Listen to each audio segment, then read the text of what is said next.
Welcome to the World Championship round of the 2023 Philip C. Jessup International Law Moot Court Competition.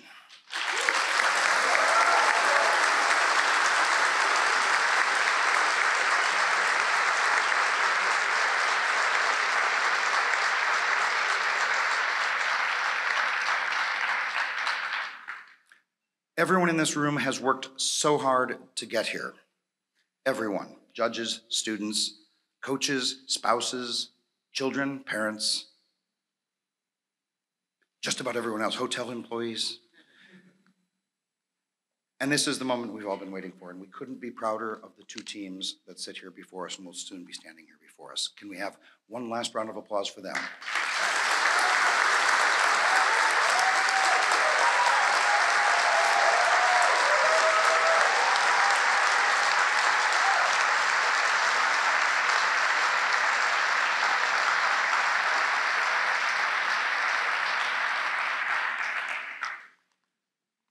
Tonight at 9 p.m., we'll have the closing gala of this event, where we'll also be passing out a lot of awards, and they are exciting this year. In a moment, the bailiff will call all rise. The judges will come in through the back door and take the podium. I think by now we're all pretty familiar with what happens after that for the next 90 minutes. The judges will then retire to their room. We don't leave the room at this level. We stay seated. While they are deliberating, we'll have a couple of awards to give out, including one very exciting one. And then the judges will return. We'll get a high sign, and they'll come back in. We will all rise again. And the judges, you'll be pleased to know, will deliver the judgment from the courtroom.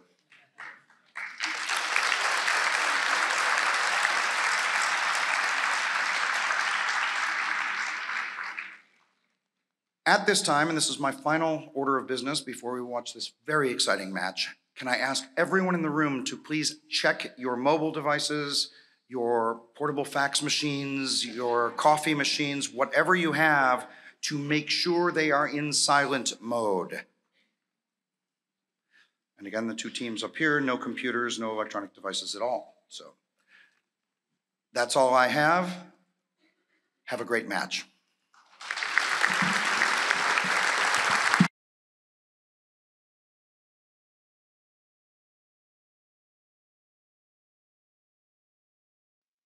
All rise. The International Court of Justice is now in session. President Sebutinde and the Honorable Judges Abraham and Mamba presiding.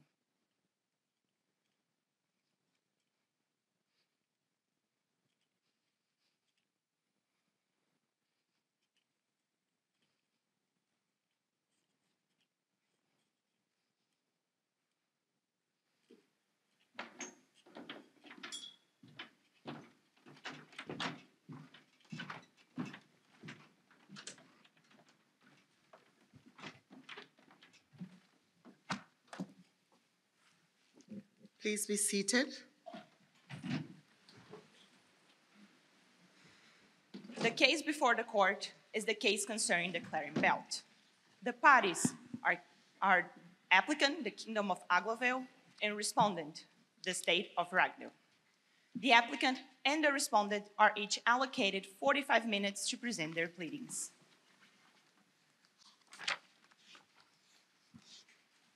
Good afternoon. The court meets today to hear the case concerning the Clarion Belt, with the Kingdom of Aglovale as the applicant and the State of Ragnell as the respondent. So I'll now call upon the agent of the Kingdom of Aglovale to address the court. Thank you.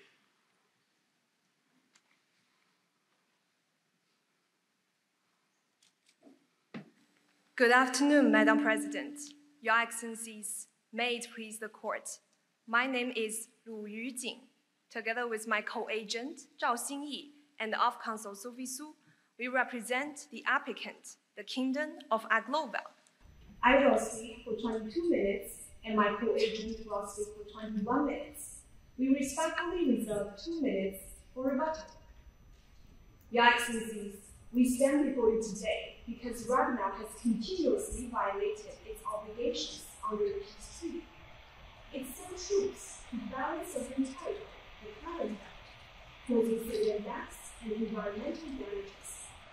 Moreover, it ordered UAC detainees to transport hazardous plastic waste to Amsterdam and transfer them to a maximum security prison.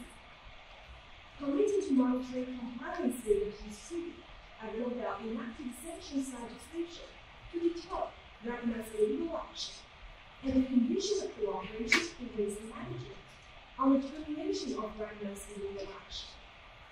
Your Excellencies, I will be dealing with the first and the second issues, and my co-agent will address the third and the fourth issues.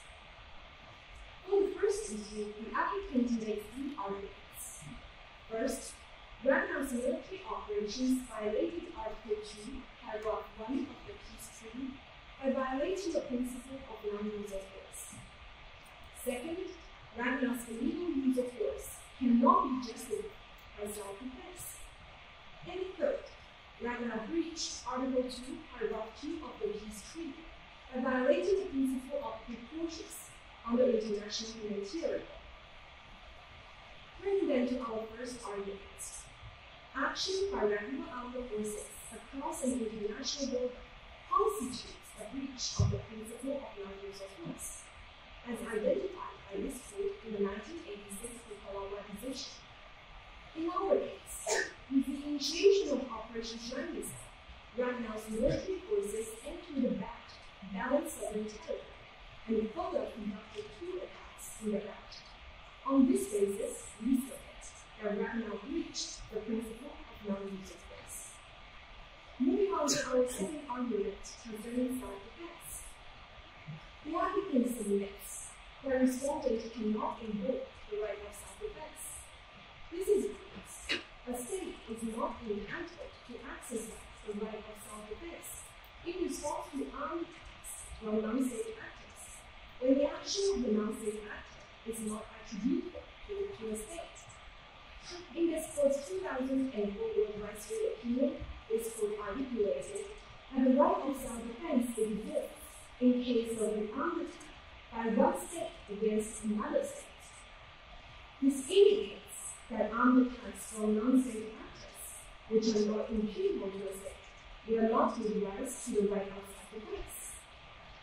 Consequently, we respectfully urge this court to find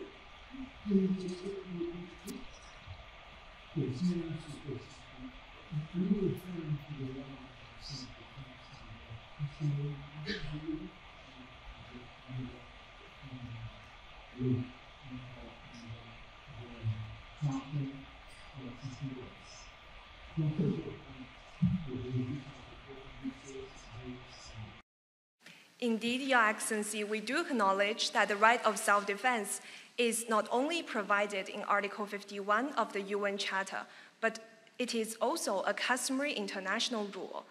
And based on this court's Nicaragua case and nuclear weapons advisory opinion, there are distinctions between the treaty law of self-defense and the customary international law of self-defense. First, the customary international law of self-defense does not mention the duty to not invoke the right of self-defense, no matter the self-defense under the treaty law or the customary international law, because the prerequisite is that there should be an armed attack from a state. And the respondent may refer to state practices after 9/11 to argue that there is a new customary rule supporting self-defense against non-state actors. However, Your Excellencies, we submit that there are no widespread and uniform state practices in this regard. And we point this court to the 2021 Area Formula meeting, in which states such as Mexico, Brazil, Sri Lanka expressly opposed self-defense against non-state actors. On this basis, we submit that customary international law does not support self-defense against non-state actors. If Your Excellencies have no further questions concerning self-defense, I will move on to the second argument concerning. Judgment? No. Thank you. I would like to follow my Right. previous question. You are arguing that the respondent has reached the right of prohibiting the use of force, except in the case of self-defense. Okay, I understand that. But what is exactly the link with the peace treaty? Because I insist the jurisdiction of the court is based on the peace treaty. So simply tell me what is the link. Your Excellency, yes, Your Excellency. First, the principle of non-use of force is incorporated to this peace treaty because according to Article 2, Paragraph 1 of the peace treaty, all parties should follow the obligations on the United Nations Charter and the customary international law governing friendly relations among states. And this court has confirmed that the principle of non-use of force is a customary international law in its Nicaragua decision. And if Your Excellencies have no, thank you. And I will now turn to our argument concerning international humanitarian law. We submit that Ragnall's compound ardent attack has breached the principle of precautions under Article 57 of Additional Protocol 1. Article 57 of Additional Protocol 1 provides that parties must do everything feasible to verify that the targets are military objectives rather than civilians. And even if there is only slight doubt, the commander must call for additional information. And according to ICRC commentary, information must be gathered through various means. In our case, apart from the maps and cell phone photographs provided by the unreliable Blaney informants, Ragnall merely relied on its drone footage. But the drone footage was not a proper precaution. First, it was outdated, because according to paragraph 48 of the facts, that the 76 victims went to hide in the compound several days ago. This indicates that the drone footage was at least several days old. Second, drone footage or area surveillance may easily misidentify the target. In this regard, we will point this court to Israel's practice in the 2014 Gaza conflict. Israel's area surveillance misidentified figures running into a compound as militants, even though they were actually children. In light of this, we submit that Ragnall has breached the precautionary principle. If Your Excellencies have no further questions, I will turn to our second issue regarding UAC detainees. Can I just ask one question? Maybe I should have asked it at the beginning. As far as the applicant is concerned, what is the basis of the jurisdiction that we're dealing with here, of the court's jurisdiction? Very briefly, what is the basis? Your Excellency, according to Article 36, Paragraph 1 of the ICJ statute, parties to a treaty can invoke the dispute settlement clause within this treaty to request this court to adjudicate upon the dispute. And here, Article 51 is the dispute settlement clause within this peace treaty. And yes? So the basis, just basically, very briefly, you can tell me the basis for the jurisdiction is this provision or that provision? That's all. Yes, Your Excellency, it's Article 41 of the peace treaty, because both Ragnall and Aglovale invoked Article 41 as the jurisdictional basis, and this is supported by paragraph 61 and 62 of the agreed facts. If Your Excellencies have no further questions, I will turn to the second issue regarding UAC detainees. In this regard, the applicant acknowledges that UAC's declaration has been accepted by the Swiss depository, which has turned UAC into a party of an international armed conflict. And according to Article 44 of Additional, UAC detainees should be deemed as prisoners of war and be protected by the Third Geneva Convention. And we further make two arguments. First, the employment of UAC detainees violated Article 52 of the Third Geneva Convention. Second, the detention of UAC detainees in Camelon Correctional Center has breached Article 22 of the Third Geneva Convention. Judge Mumba has a question for you. Yes, Council, since you are discussing the UAC group, the way they were treated, the way they were taken, I just want to find out whether the crossing of the international border from the belt to Ragnell's territory affected their status. Your Excellency, could you please rephrase your question? Yes, the transfer of the UAC detainees from the belt into Ragnell. I'm asking whether the fact that they crossed an international border affected their status. Your Excellency, we submit that the transfer of the UAC detainees also violated Article 47 of the Third Geneva Convention. And we will first address our argument concerning the employment of UAC detainees. Article 52 of the Third Geneva Convention provides that unless they volunteer to do so, prisoners of war cannot be employed on unhealthy and dangerous labor.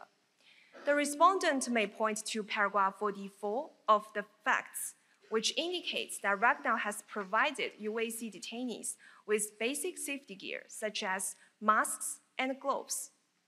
However, according to ICRC commentary to Article 52 of the Third Geneva Convention, whether a work is dangerous or unhealthy depends on the nature of the work, instead of external conditions such as protection provided.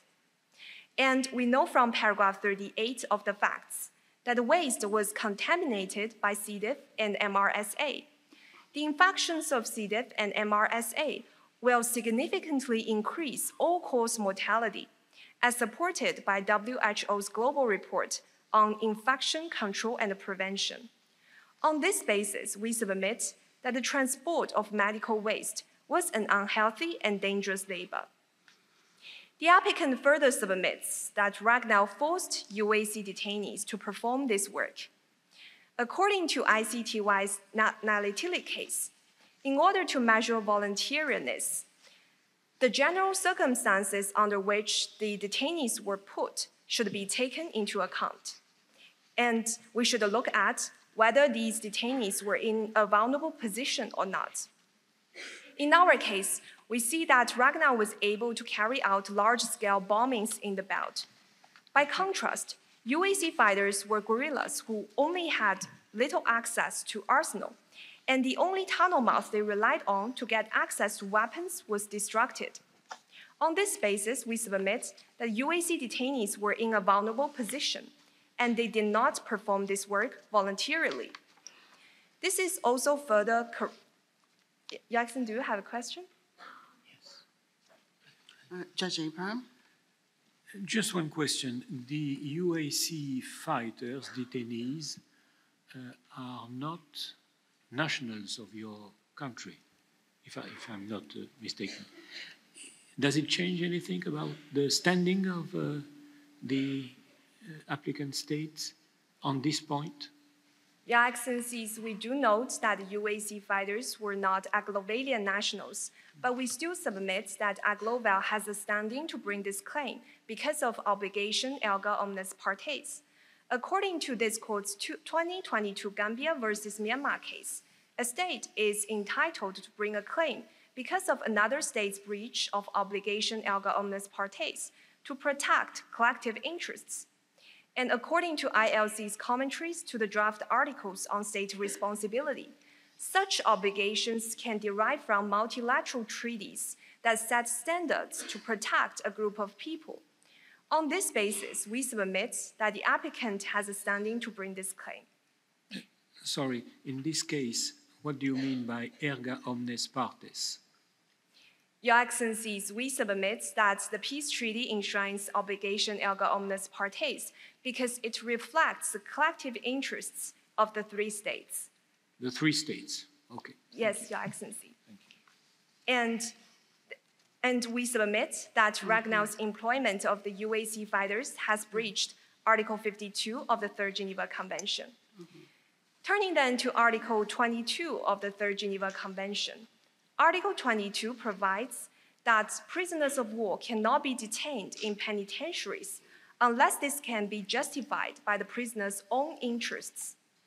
And according to ICRC commentary to Article 22, of the Third Geneva Convention, even if the conditions in penitentiaries are materially better. Prisoners of war cannot be interned in penitentiaries because this will be an affront to their military dignity and honor. Here, according to paragraph 49 of the facts, Ragnall transferred about 1,000 UAC detainees to a maximum security prison located in the territory of Ragnall. This cannot be justified by the interests of the prisoners of war, because at least Ragnall could have transferred these UAC detainees to places other than penitentiaries. On this basis, we submit that Ragnall has breached Article 22 of the Third Geneva Convention. Turning then to Article 47 of the Third Geneva Convention, we submit that the transfer of UAC detainees was breached this article, because Article 47 of the Third Geneva Convention provides that if a combat zone is drawing closer, prisoners of war cannot be transferred when the transfer cannot be carried out safely. And according to ICRC commentary, this entails an ex-ante evaluation of the circumstances. The transfer cannot be carried out when the detaining power has reasons to believe that it will be able to resist the invading power, and the transferring of the prisoners of war would merely expose them to danger. In our case, as we have submitted, there was power discrepancy between UAC fighters and Ragnall, because Ragnall was able to conduct large-scale bombings, while UAC were simply Balani guerrillas. On this basis, we submit that Ragnall has reasons to believe that it could resist the UAC fighters, and the transfer of these prisoners of war would simply expose them to the danger. On this basis, we submit that Ragnall has breached Article 47 of the Third Geneva Convention. If Your Excellencies have no further questions, this concludes my submission. May it please the court. I now yield the court to my colleague.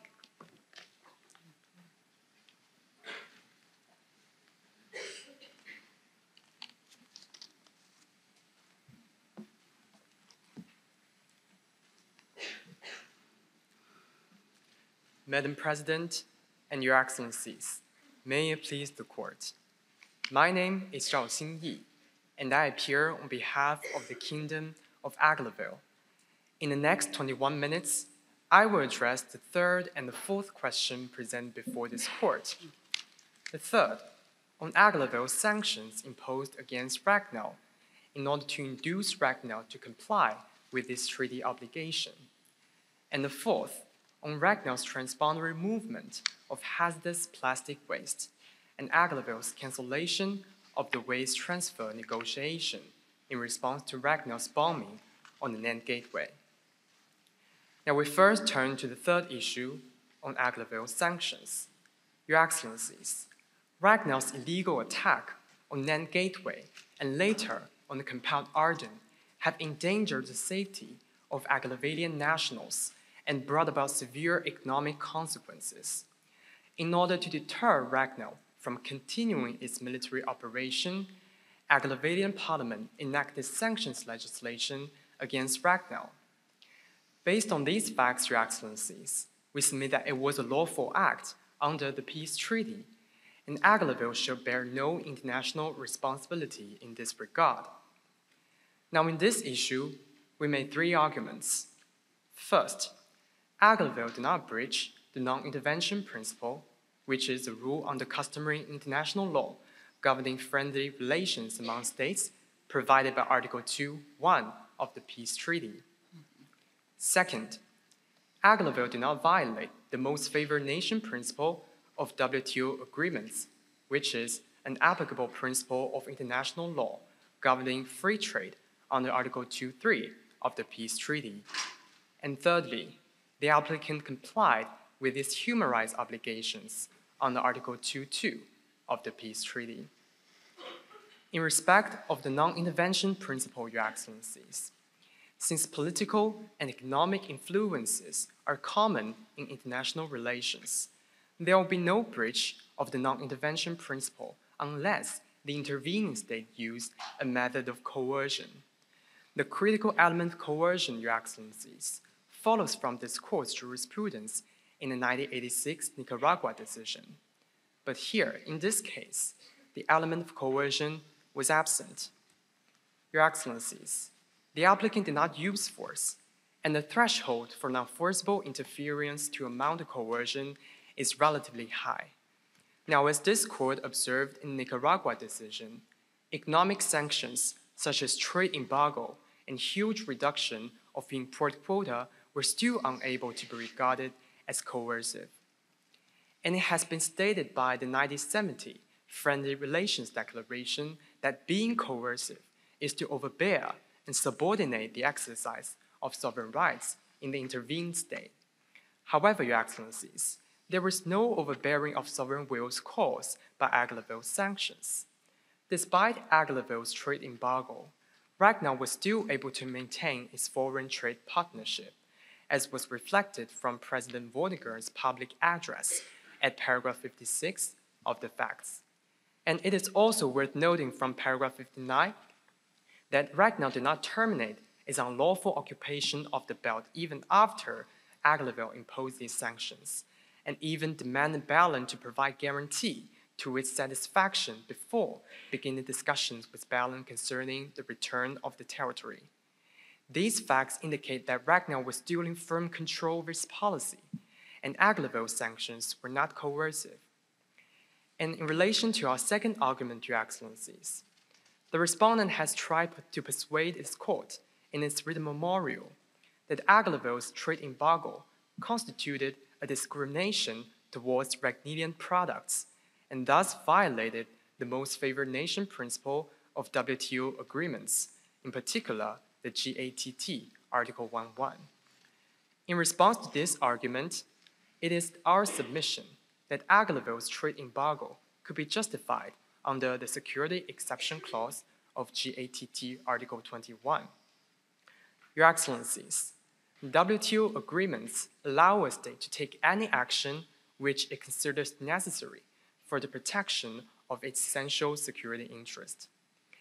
According to the panel report of the 2019 Russia traffic in transit case, the words "it considers" denote the self-judging nature of this clause, and it left states with a wide margin of discretion on whether an action was necessary or whether it constituted an essential security interest. However, Your Excellencies, to avoid abuse of this clause, as a matter of good faith, the state should at least give a minimally satisfactory explanation on why it takes such measures. Here, such minimally satisfactory requirement was met because Ragnar's illegal attack on Nant Gateway and Compound Arden have caused deaths of Aglavidian citizens and also caused tremendous loss to Aglaville's economy. The applicant deems it to be necessary to protect the personal safety of its nationals and its internal economy, which constituted an essential security interest. Another element of the security exception clause is that the measures must be taken in time of war or other emergency in international relations. Your Excellencies, other emergency in international relations, according to the panel report of the Russia traffic in transit case, refers to heightened tension and general instability surrounding a state.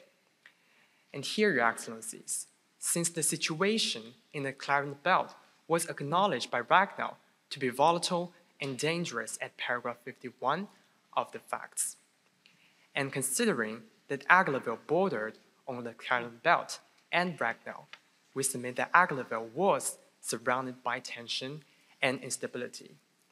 Satisfying the conditions laid down by the security exception clause, we submit that Aglaville's trade embargo was not a violation of WTO agreements.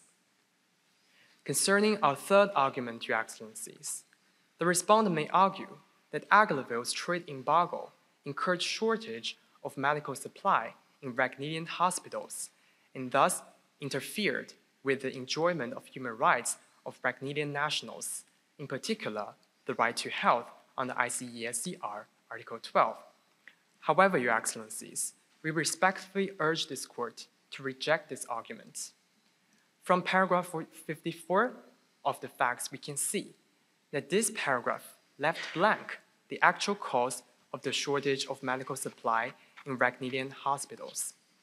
And therefore, we submit there was no sufficient evidence to prove the causal connections between Aglovale's sanctions and Ragnell's shortage of medical supply.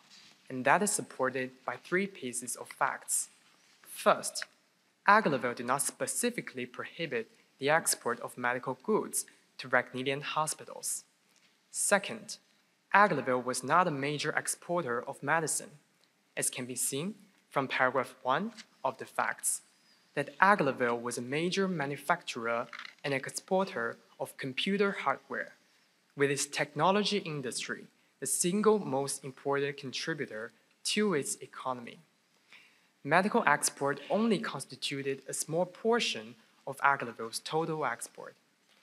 And thirdly, Your Excellencies, the presence of other intervening factors adds to the uncertainty of the causal nexus. Your Excellencies, we are told at paragraph 54 of the facts. Your Excellency, do you have any questions?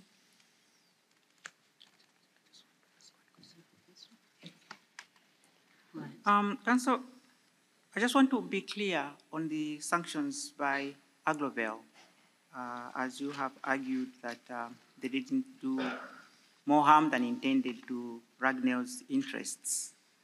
And as you have rightly argued that these sanctions were taken during the time of the conflict or the time of the differences between Aglovale and Ragnell, I just wanted to find out, to be clear in my mind, whether the consequences of these sanctions were well thought through by Aglovale before implementing them. And the response by Ragnell, where they raised the adverse effects which the sanctions were having on Ragnell interests. How did the state of Aglovale handle that? Is it accepted under international law?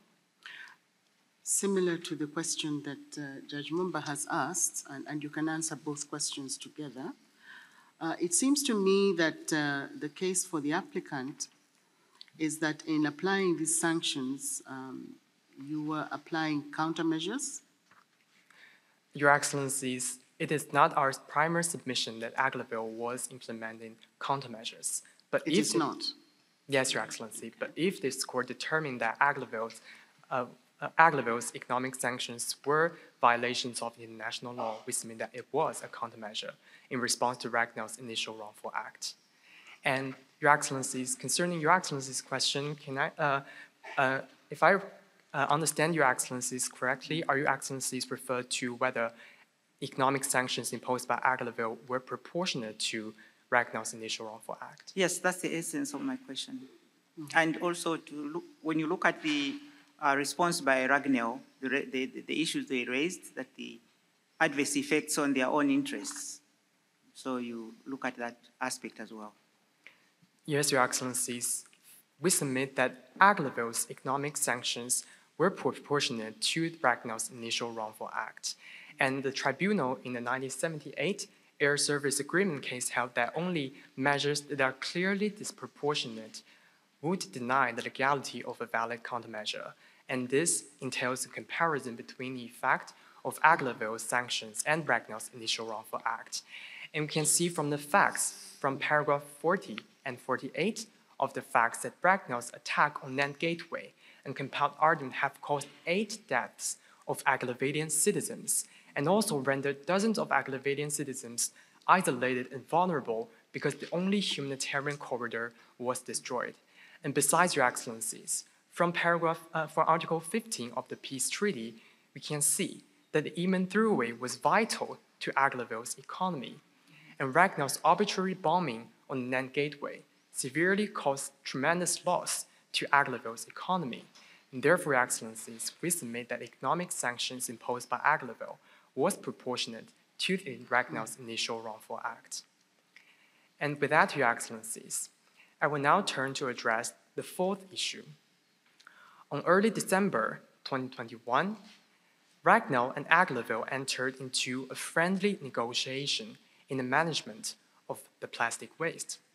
But Ragnall's sudden bombing on Agloville's critical tunnel, the Net Gateway, cut into the cooperation.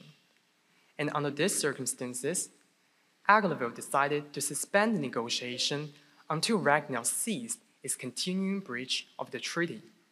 But Ragnall was reluctant to stop and instead transport the waste to Etna, a developing country with no capability to handle those waste. Now, this issue comprises two parts: the legality of Ragnall's waste export and Agloville's suspension of the talk, and I will address them in turn. First, on Ragnall's waste export, we submit that Ragnall violated the peace treaty, Article 28. From its plain text, we can see that Ragnall was obliged to use its best practicable means to prevent environmental pollution and harm. This article indicates an obligation of due diligence. Now, as due diligence is a broad principle, we would like to refer this court to a more specific rule under this principle. That is, the obligation to ensure environmentally sound management of hazardous waste, which is derived from the Basel Convention, Article 42E.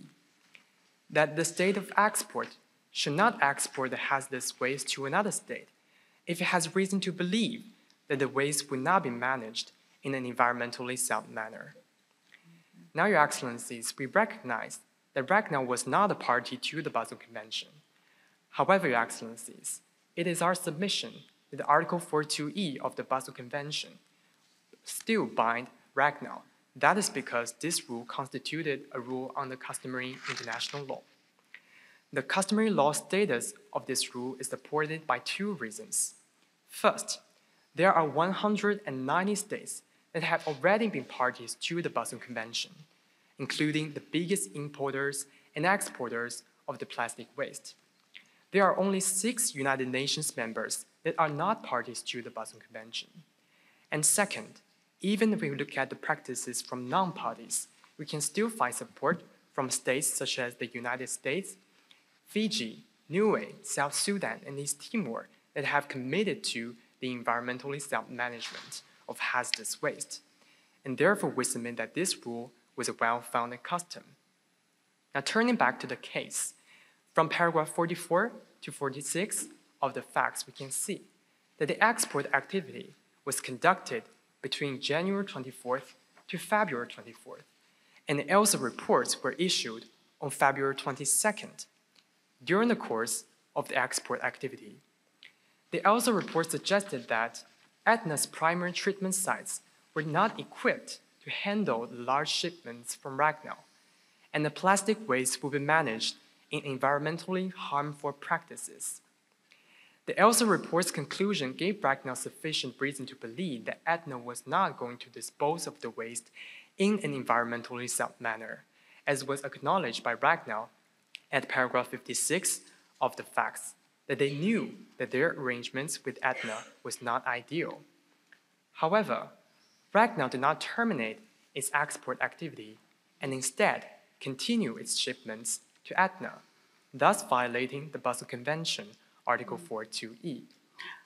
Can I just interject and ask if you could throw a little bit of light on the kind of waste that you're talking about? Yes, Your Excellencies. Yes, Your Excellencies. We can see from paragraph 38 of the facts that these wastes are non-biodegradable and unsorted PE and PVC. And this plastic mixture was determined by the 2020 amendments to Basel Convention as hazardous waste. And therefore, Your Excellencies, we submit that these wastes fall into the scope of the Basel Convention. And therefore, Ragnall should terminate its export activity once it has reason to believe that Etna was not going to dispose of the waste in an environmentally sound manner. Would it make a difference that the respondent has been an objector to the Basel and Stockholm Conventions? Would that have any impact on the obligations? Yes, Your Excellency. You say they've breached? Yes, Your Excellencies, we do know that a persistent objector may fall outside of the scope of the application of customary international law. But here in this case, Your Excellencies, we submit that Ragnar did not objected to the Basel Convention because after Ballon entered into Basel Convention, both Ragnar and Aglaville committed to enact domestic legislation to protect the environment and also to ensure the factories in the Clarence Belt to commit to environmentally self-management of hazardous waste. And therefore, Your Excellencies, we submit that Ragnar was not a persistent objector to this customary international rule. And concerning our second part, Your Excellency, the respondent has claimed that Aglaville's suspension of the talk runs foul of the duty to cooperate in good faith during negotiations. That we do acknowledge the existence of this rule, there was no evidence that Aglaville acted in bad faith. If I may refer Your Excellencies to the 1931 railway traffic decision, decided by this court's predecessor, the duty to negotiate in good faith. Your Excellency, do you have any question? Yes, just a question. Is it your view that it is enough that an international treaty has been ratified by a majority of states to conclude that the rules in that treaty are all reflecting customary international law? Certainly not, Your Excellencies, and two responses for that. First, we can see from North Sea Continental Shelf decision that a very widespread and representative participation in the multilateral treaty itself with a strong indication of customary international law, as long as it included states whose interests were especially affected. And here we submit that this was the case. And second, Your Excellencies, even if we look at the practices from non-states parties, we submit that states such as the United States, Fiji, Niue, and South Sudan has also committed to environmentally self-management of hazardous waste. And therefore, Your Excellency, it is our submission that at least Article 42E of the Basel Convention constituted customary international law. And Your Excellencies, the duty to negotiate in good faith required parties to negotiate with a view to concluding agreements. So it does not mean that parties must reach an agreement, and does not mean that Aglaville's refusal to resume the talks was an indication of bad faith. In fact, prior to the first round of negotiations, Aglaville responded quickly to Ragnar's request. The primary stimulus of Aglaville's suspension of the talk, however, was Ragnar's bombing on the Nant Gateway, and therefore it was not Aglaville's intention to frustrate the reach of a waste transfer agreement, especially when Aglaville agreed to resume the talks as soon as Ragnar terminated its military operation. And this concludes the applicant's submissions. Unless Your Excellencies have further questions. Thank you very much. May it please the court. Thank you very much. I am now going to call upon the agent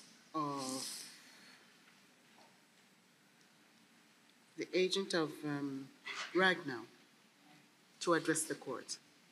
Thank you.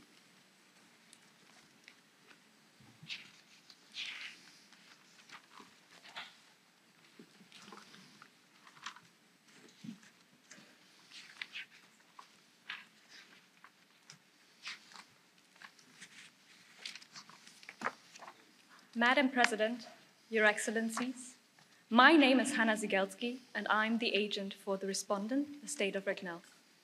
My co-agent is Alia Scali Husseini, and Clara Perry will be acting as off-counsel. I will be presenting the first two submissions before this court today, namely, firstly, the lawfulness of Operation Shining Star, as well as the attack on Compound Arden, and secondly, the humane treatment of the detainees in the belt. My co-agent will be addressing the remaining two submissions regarding the unlawfulness of Aglaville's unilateral coercive measures and the waste disposal in the belt. I will be speaking for 22 minutes, my co-agent will be speaking for 21 minutes, and we reserve 2 minutes for rebuttal. To counter the applicant's characterization of Operation Shining Star, the respondent invites this court to consider the dire situation that it found itself in at the time it launched that operation. Within 2 years, it had witnessed and endured 233 violent attacks on its people, businesses, and police forces, resulting in 40 deaths. To put that into perspective, that equals an attack roughly every 3 days.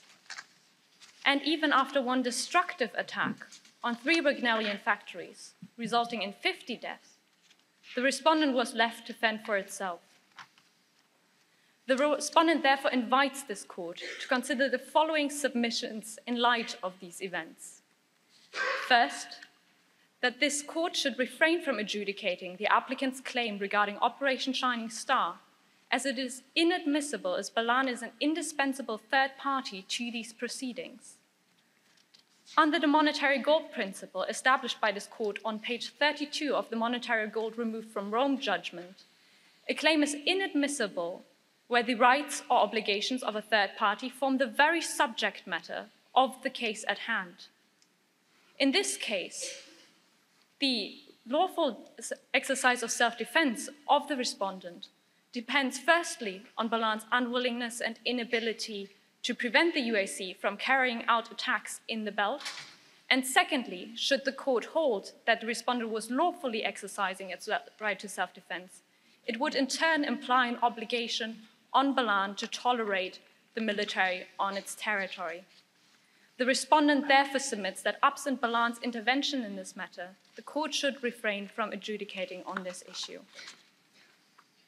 Alternatively, should the court find that this claim is in fact admissible, the respondent submits that it was acting in lawful self-defense when it launched Operation Shining Star. The applicant has objected to that exercise of self-defense by the respondent on 2 grounds.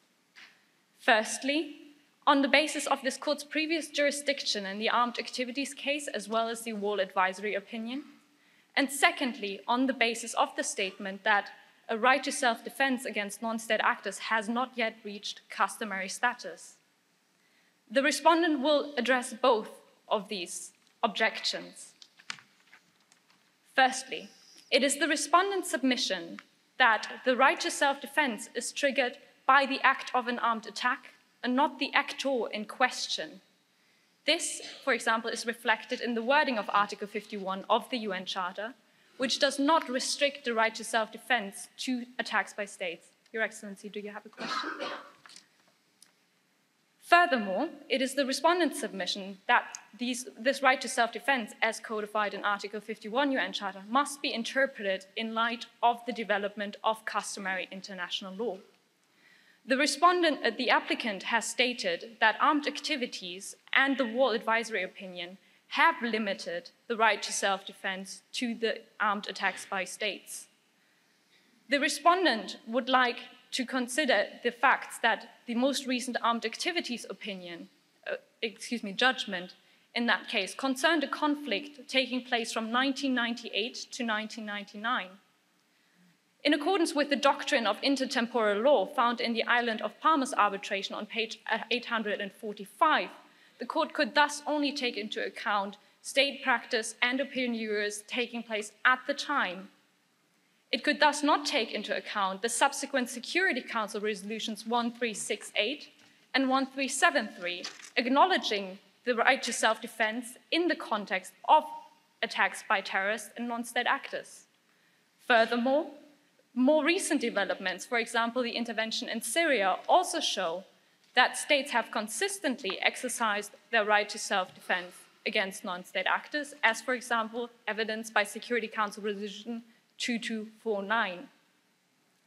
It is therefore submitted by the respondent that state practice in fact exists by these invoking states, that a right to self-defense is permissible to be exercised against non-state actors. Furthermore, this has also been supported by ample scholarship, for example, in the ILA report from 2018 on the use of force, which has held that such a right to self-defense can be found in state practice, in fact. Regarding the applicants pointing towards objecting states, the respondent invokes the doctrine of the persistent objector as found in the Norwegian fisheries jurisdiction in that case, which establishes that if a custom is developing, states persistently objecting to that custom are not bound by it. However, in the present circumstances, the applicant, or rather Balan in this case, has not objected to the doctrine. It is therefore held that it is in fact applicable in these proceedings. Furthermore, that self-defense exercised by the respondent was also necessary and proportionate.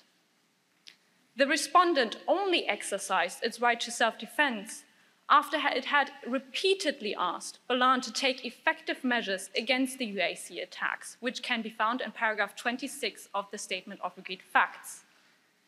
Balan, however, did not everything that it could have done. Firstly, it only instated border controls on commercial vehicles, thus leaving private vehicles unchecked. Given that the UAC is a private organization, this is insufficient to prevent the transfer of arms and people into the belt. Furthermore, as found in paragraph 59 of the Statement of Agreed Facts, Balan did not criminalize the membership in the UAC, thus making it easier for them to acquire further members and recruit people for the attacks against the respondent. It is therefore submitted that the respondent had no other choice than to launch the attack against the UAC in order to defend its people and businesses from further harm. I will now turn to my second argument on this issue, namely... Before you wanted to ask a question as well? You ask first, I'll ask a question. On your submission about Ragnell's right to attack the institutions in the belt because of the UAC activities, the facts show that Balan did take every possible action to stop the UAC. But because the UAC was like a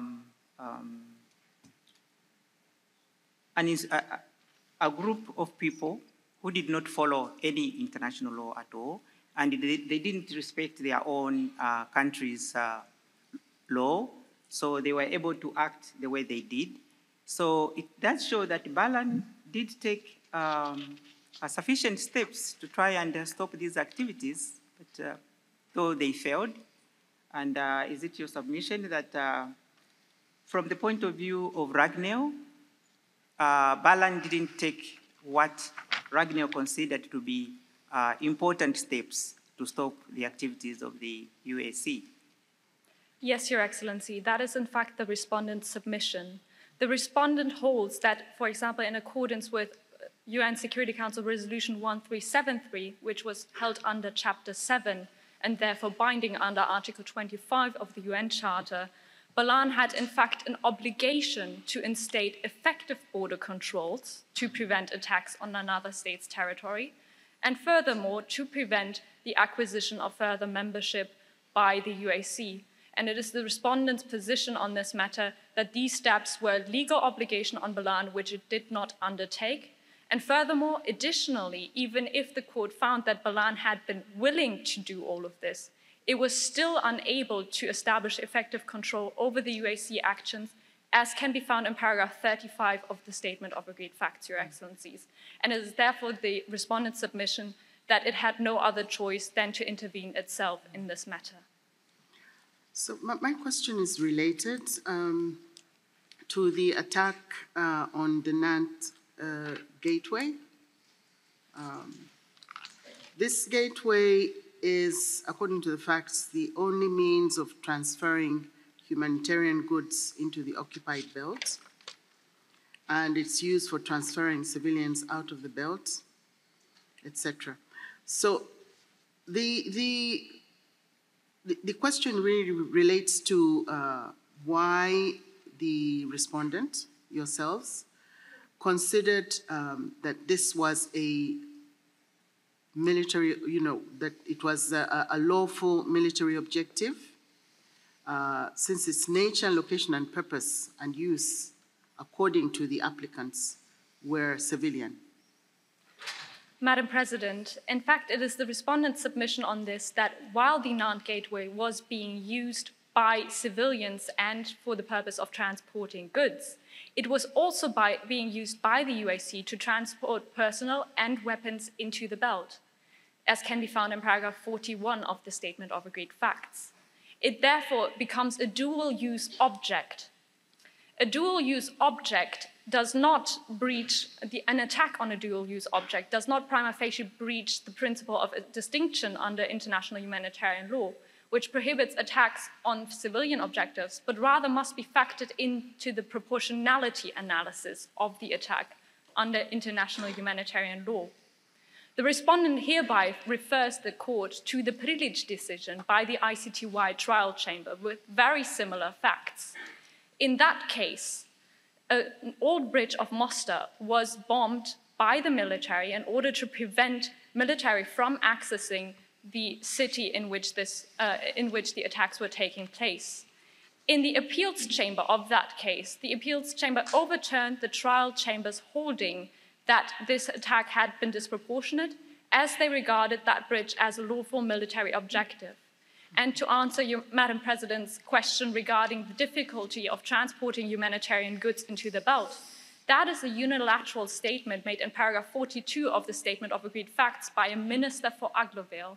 And this court has held in its Nicaragua decision, in paragraph 70 specifically, that statements partial to one side of the parties before the court must be treated with great caution. And the respondent furthermore refers, Madam President, to paragraph 7, 31 and 49 of the Statement of Agreed Facts, which in fact show that Rignal had a common border with the belt, which was still accessible. And furthermore, the belt was accessible via a seaport. Therefore, in fact, it can be inferred that humanitarian goods could still be transported across the border. If that has satisfied Your Excellency's question, I would like to move on. Please move on. To the respondent's submission on Compound Arden and quickly address the objections raised regarding the drone footage. The applicant has stated that the respondent violated the principle of precaution in this matter. The principle of precaution states that everything feasible must be done to verify that there is no unnecessary civilian harm in an attack on a military objective. What is reasonable must be determined on a case-by-case basis, as was found in the prosecutor's report on the NATO bombings in Yugoslavia. And it must be determined by the standard of a reasonable commander. A reasonable commander is, as was elaborated in the Galic judgment by the ICTY, specifically paragraph 58, a commander who relies on reasonable, accessible information and draws reasonable inferences on that information. In these circumstances, the respondent submits that Rignal relied on multiple sources of information. First, on drone footage collected merely a few days ago, namely as stated in the paragraph's Statement of Agreed Facts in paragraph 47, it was collected the preceding month. Given that the attack took place on the 7th of March, that could have been no more than a week ago. Furthermore, that drone footage was corroborated by photographic evidence provided by the Balani witness and by maps and that witness's testimony. It is therefore reasonable that a commander would have decided on the basis of this information that there were no civilians in the compound. Also, the respondent submits that the submission of a background check in this regard was not necessary, as there was ex ante no reasonable doubt about the credibility of the witness. In the interest of time, the respondent will now move on to the second submission, namely regarding the treatment of the detainees in the belt. The respondent will first establish that, in fact, the laws governing non-international armed conflicts apply in this situation, and secondly, that these rules were complied with by the respondent when it required the detainees to work with the waste and when it transferred them to Camlan Correctional Center. The applicant has based their argument on the applicability of the laws of international armed conflict, and specifically Geneva Convention 3, on the declaration made by the UAC in clarification 7 of the Statement of Agreed Facts. This declaration was made under Article 96, paragraph 3 of the Additional Protocol 1.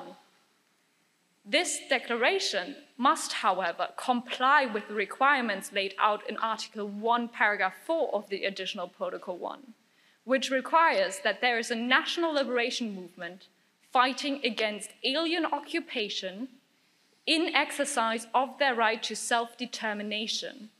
And the respondent submits that in these specific circumstances, these requirements have not been fulfilled. Firstly, the concept of alien occupation is not the same as can be found in Article 42 of the Hague Regulations, but rather requires that there is an occupation of a territory by a state while a territory was in the process of becoming a state. And the Statement of Agreed Facts in paragraph 5 in fact states that the belt is universally recognized as part of the territory of Balan. It was therefore not in the process of becoming a state. Therefore, the first requirement of alien occupation in this circumstance is not met. Secondly, even if the court held that the requirement of occupation was met, the UAC would still not be fighting in a fight for self-determination. Self-determination is defined in the Friendly Relations Declaration by the UN General Assembly as the right to freely determine without interference in their political status and to pursue their economic, social and other development. And as can be found in Article 11D of the treaty, the respondent in fact did not interfere with any of these rights, as it was only entitled to exercise its authority in the belt under the lease on its own citizens.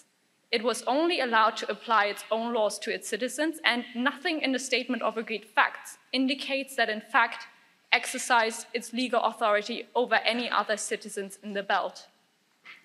And the respondent further submits that the notification provided by the depositary in the absence of the fulfillment of these requirements does not have the legally binding effect of Article 96, paragraph 3, as depositories, as regulated in Article 77 of the Vienna Convention on the Law of Treaties, merely perform formal functions, such as ascertaining that the formal requirements of declarations and treaties have been met, and that they are not legally obliged in that sense to ascertain the actual existence of material requirements. The respondent therefore holds that the laws governing non-international armed conflicts apply in this case. This means that the detainees only needed to be treated humanely. Humane treatment is defined as respecting the physical and mental health and the dignity of the human being in the particular circumstances. This required that, firstly, detainees must be compensated for their work. Secondly, they may not be treated differently from the local population. And thirdly, that when working, they are provided with sufficient safeguards. Your Excellencies, regarding the first 2 points in this, the respondent refers to the Statement of Agreed Facts, paragraph 44, and clarifications 5, which shows that the detainees were paid and in fact worked alongside 150 Ragnellian workers and were treated equally to them. The only point the applicant can thus make is that the nature of the work was dangerous and that the safety gear provided was not sufficient to safeguard the detainees from harm. On this, Your Excellencies, the respondent refers this court to information provided by the Public Health Agency of Canada, the NHS and the CDC on their website regarding the CD and MRSA bacteria found in the waste. These websites firstly state that the bacteria are contracted via physical contact. Thus, masks and gloves would be sufficient to prevent that bacteria get into wounds of detainees or are contracted via contact, for example, through the mouth. And furthermore, the respondent submits that even if that safety gear had not been sufficient to prevent the spread of the bacteria, the same websites just cited also state that these bacteria are not dangerous to healthy people And as can be found in clarifications 5 of the Statement of Facts, in fact, the Ragnell only required healthy detainees to work with the waste.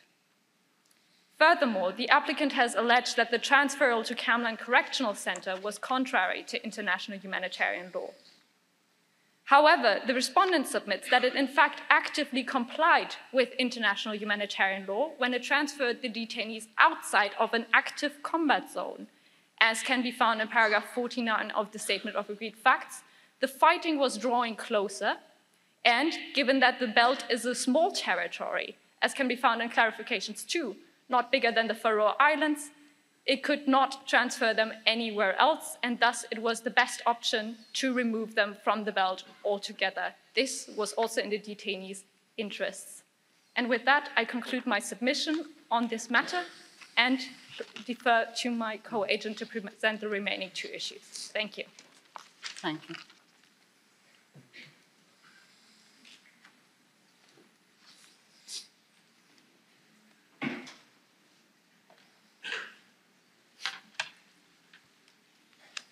Good afternoon, Madam President, Your Excellencies.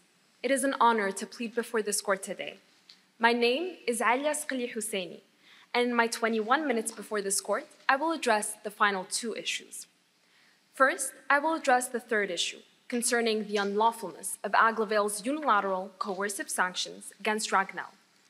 And finally, regarding the lawfulness of Ragnell's management of plastic waste. Your Excellencies, Aglovale's sanctions against Ragnell are the antithesis of a peaceful means of dispute settlement. The applicant speaks of, quote, detersion, rather than the more blatant reality of coercion. Ragnell perceives no peace in the deprivation of its citizens' human rights and the destruction of its economy. As such, in our 3rd submission, respondent submits that Aglovale's unilateral coercive measures are in violation of international law. Aglovale sanctions violate, first, the non-intervention principle, second, Article 2, Paragraph 3 of the treaty, third, the right to highest attainable health, fourth, the customary laws on state immunity, and finally, Aglovale's obligations under the WTO. Additionally, Aglovale's sanctions cannot be justified as lawful countermeasures. To respond to the applicant's submission, we will first proceed with our arguments on the non-intervention principle. The non-intervention principle is a cornerstone in international law. It holds that states may not employ coercive means in order to infringe upon another state's sovereign rights. Accordingly, 2 elements are present when a state violates this principle. First, coercion, and secondly, interference with the state's sovereignty. Aglovale's unilateral coercive sanctions include both of these elements. Contrary to the applicant's submission in that Nicaragua contended and disregarded economic coercion as being able to violate the non-intervention principle, the respondent submits that since 1986, immense opinio juris and state practice has evolved in order to help the court ascertain the contents of this customary international law as it currently stands today. For this, we refer the court to the biannually adopted UNGA resolutions 76-191, 77-7, and 77-214, all reiterating the same principle that no state may use economic measures to coerce another state into the subordination of the exercise of its sovereign rights. The threshold for such coercion can be exemplified by the US sanctions against Cuba and Iran, as was reported on by the UN Human Rights Council 4246 in 2019 on the impact of unilateral coercive measures. The cases share 2 commonalities. First, the sanctions caused grave economic decline to both countries.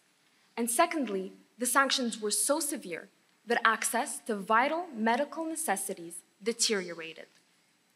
Aglovale's sanctions meets this threshold for economic coercion. Not only has Ragnell's economic decline surpassed that of Iran at the height of the sanctions imposed against it, but similarly to both cases, access to medical necessities entirely halted to the state of Ragnell. Aglovale sanctions thus constitute economic coercion, leading us to the second element, notably interference with another state's sovereign right. Aglovale, the respondent submits, has interfered and imposed these sanctions targeted against Ragnell's sovereign right to self-defense, and as such, by hindering Ragnell's ability to protect its people and its businesses, Aglovale has violated the non-intervention principle. Your Excellencies, if there are no questions, we will now proceed to the applicant's claims on the human rights violations of Aglovale. First, to respond to the applicant's assertion that there is no causal nexus between Aglovale's sanctions and the harm caused to Ragnellians' rights. We refer the court to the Tehran hostages cases, in which this court asserted that when there are concurrent causes that cause an indivisible injury to a state, that this does not reduce nor attenuate the reparations owed to that state. It is sufficient that it is foreseeable that such sanctions would harm the access of Ragnell to medical necessities, as the sanctions, to remind this court, were also implemented against the transportation sector in Ragnell, pursuant to paragraph 53 of the Statement of Agreed Facts. Your Excellencies, Aglovale is bound by Article 12 of the ICESCR to ensure Ragnellians' right to highest attainable standard of health. This right does entail an extraterritorial application, as interpreted by the Committee on Economic, Social, and Cultural Rights, which stated that state parties should refrain at all times from imposing embargoes or any similar measures restricting the supply of another state with adequate medicines and medical equipment. Your Excellencies, in the present case, Aglovale imposed sanctions which contributed to Ragnell's inability to access medical equipment and thus violated Ragnellians' right to adequate health care under Article 12 ICESCR. Please. May I ask you one question? I understand what you are saying now about the violation of human rights law, but one thing is not clear in my mind. What is the relationship between that alleged violation of human rights law and violation of the principle of non-intervention? Because you have also spoken about the human rights consequences of the sanctions a few minutes before. So is there any relation, and if so, what is the relationship between the two aspects? Thank you. Thank you, Your Excellency. The respondent in fact submits that the non-intervention principle and the human rights claims invoked by the respondent are two separate arguments.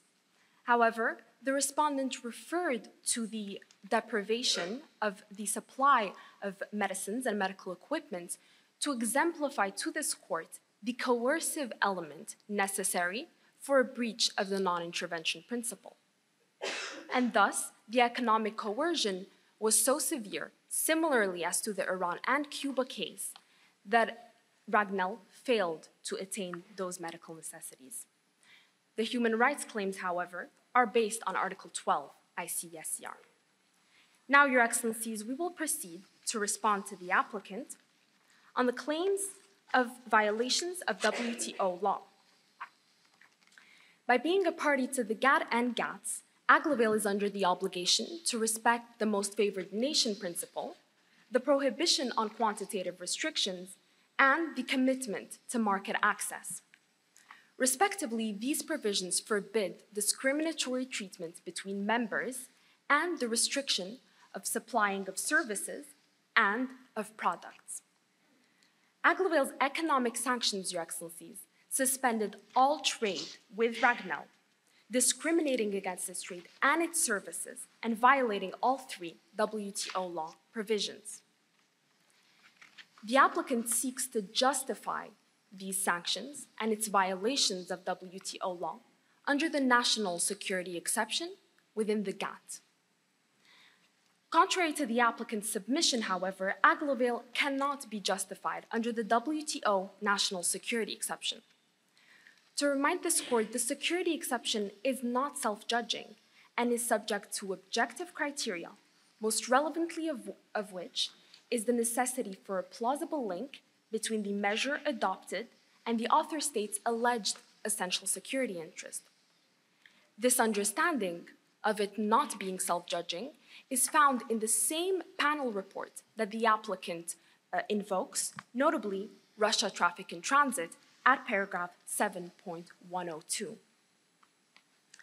Your Excellencies, the applicant alleges that its essential security interests are threatened by the ongoing armed conflict in the belt.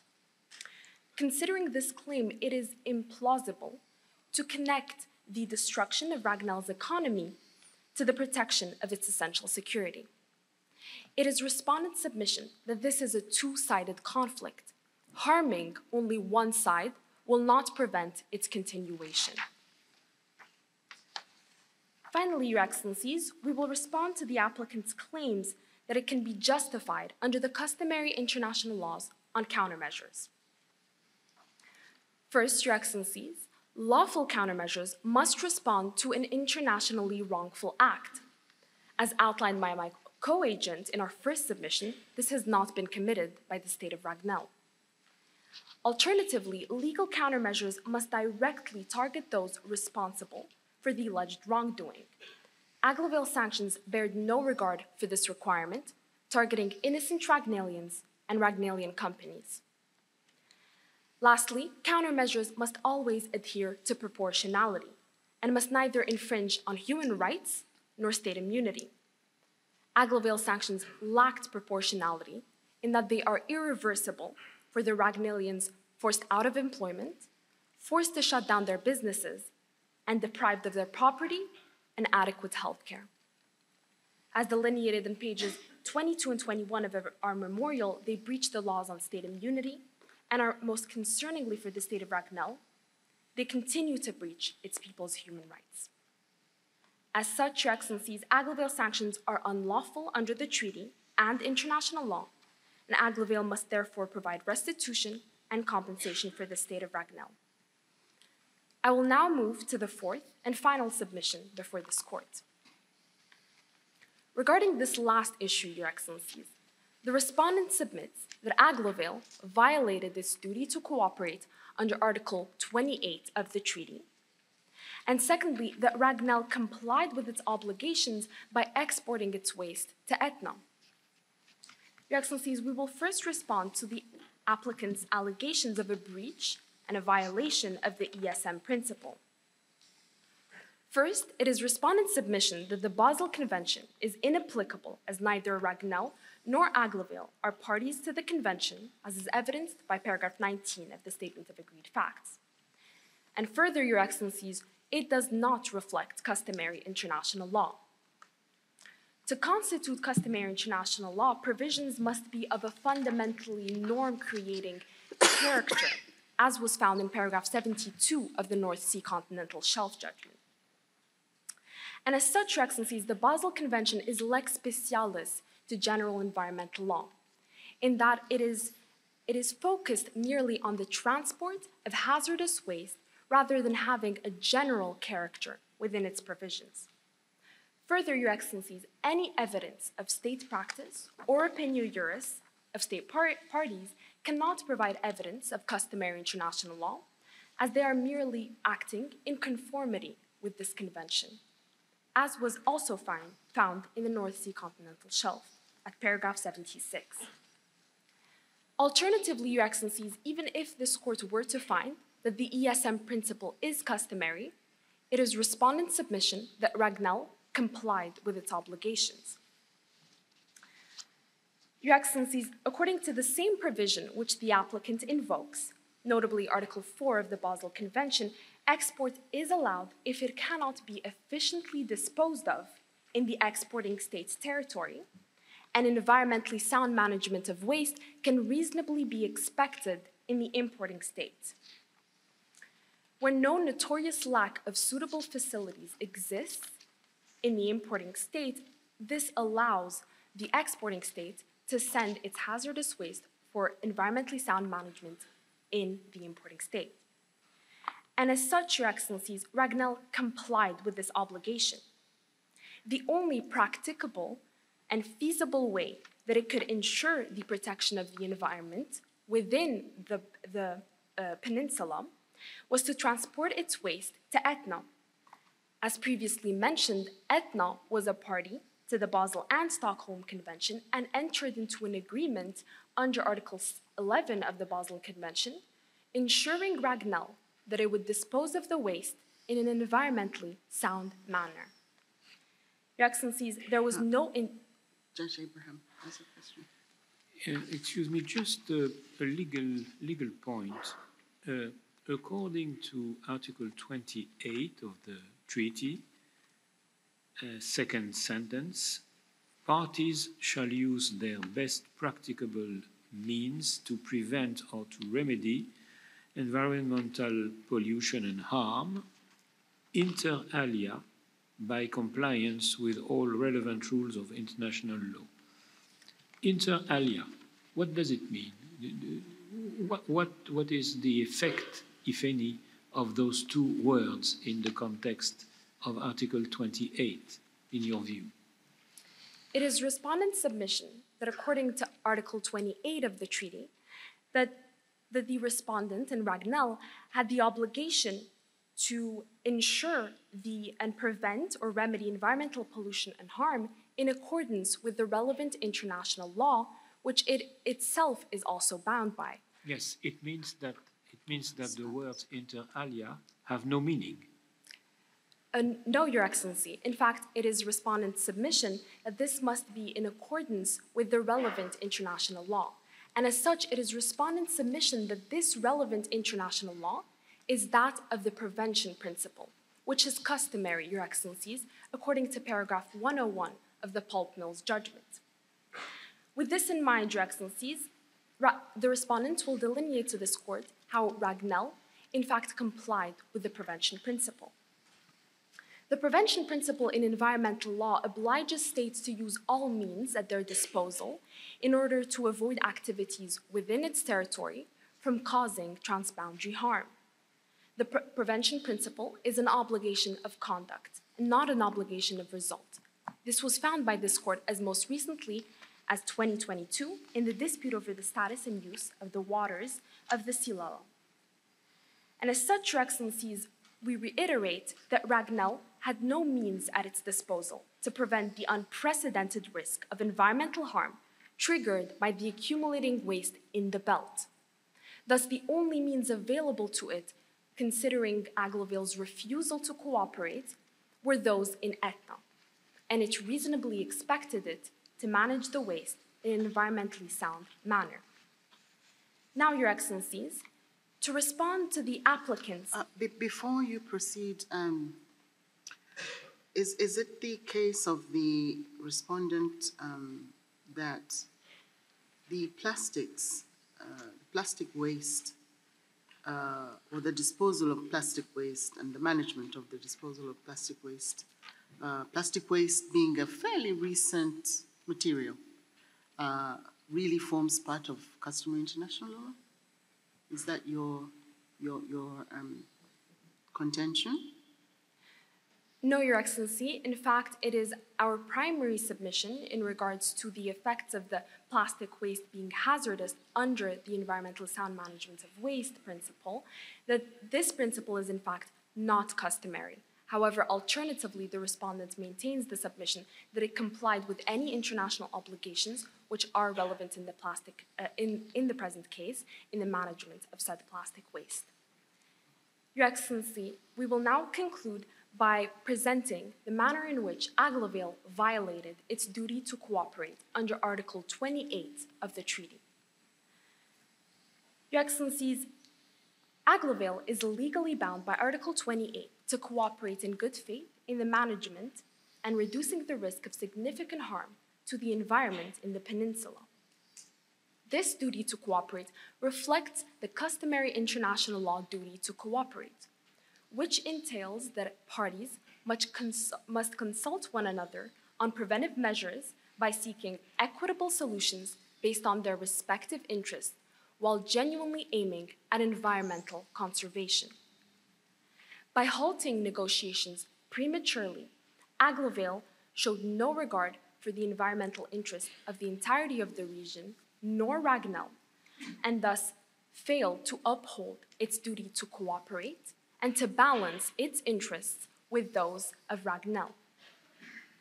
Thus, Your Excellencies, it is respondent's submission that Aglovale violated this duty to cooperate by halting its negotiations before they came to a consideration as to what the right measures were to take in order to dispose of the waste. Your Excellencies, with this, we request this honorable court to adjudge and declare the prayers for relief, which are listed on page 36 of our memorial. And if there are no further questions, this concludes our submissions. Thank you. I thank counsel for the respondent. Which brings us to the second round, the rebuttals. And you have a couple of minutes for your rebuttals from the applicant.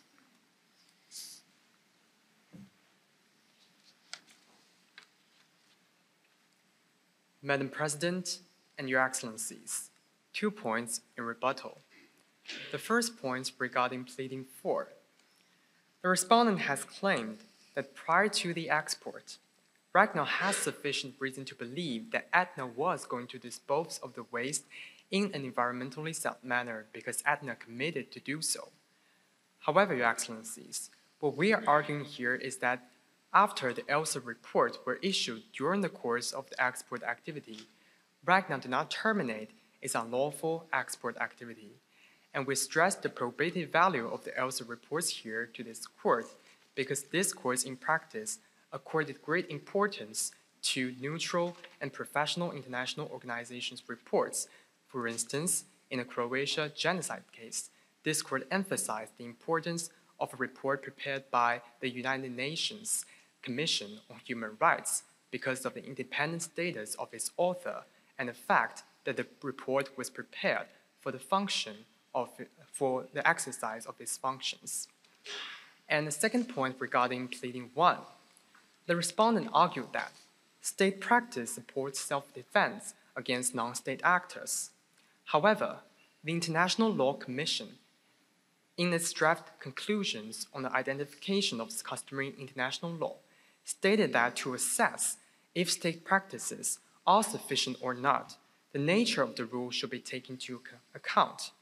The right of self-defense serves as an exception to the general prohibition on the use of force and is directly connected with international peace and security.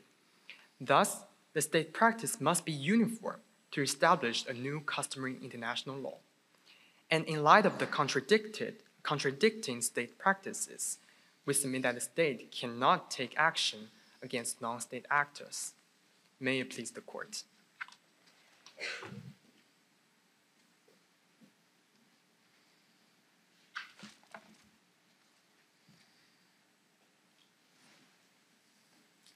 Madam President, Your Excellencies, the respondent will now address the 2 rebuttals made by the applicant.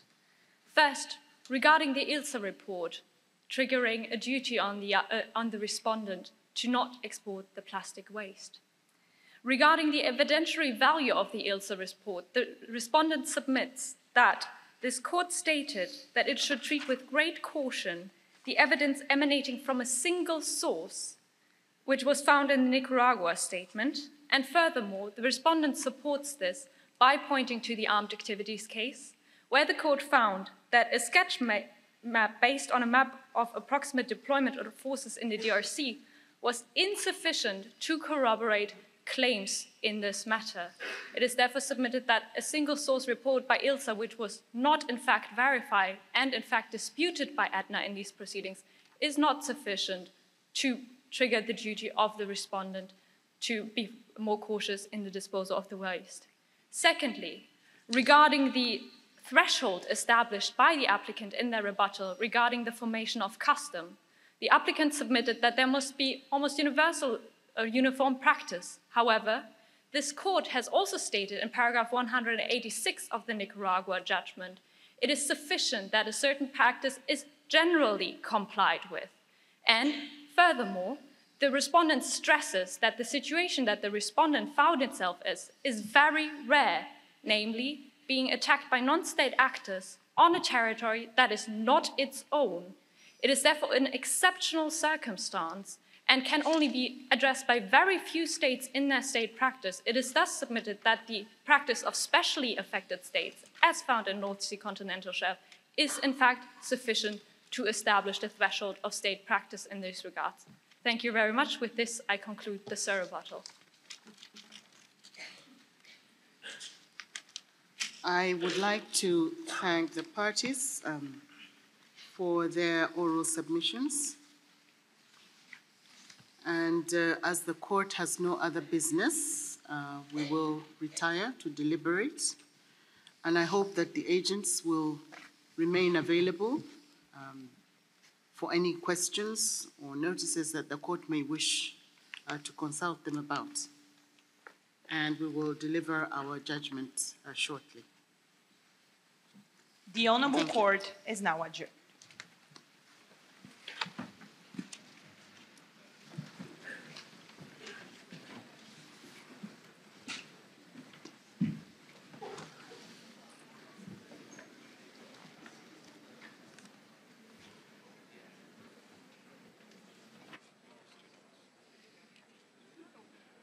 Please join me in congratulating these two teams for a marvelous World Championship round.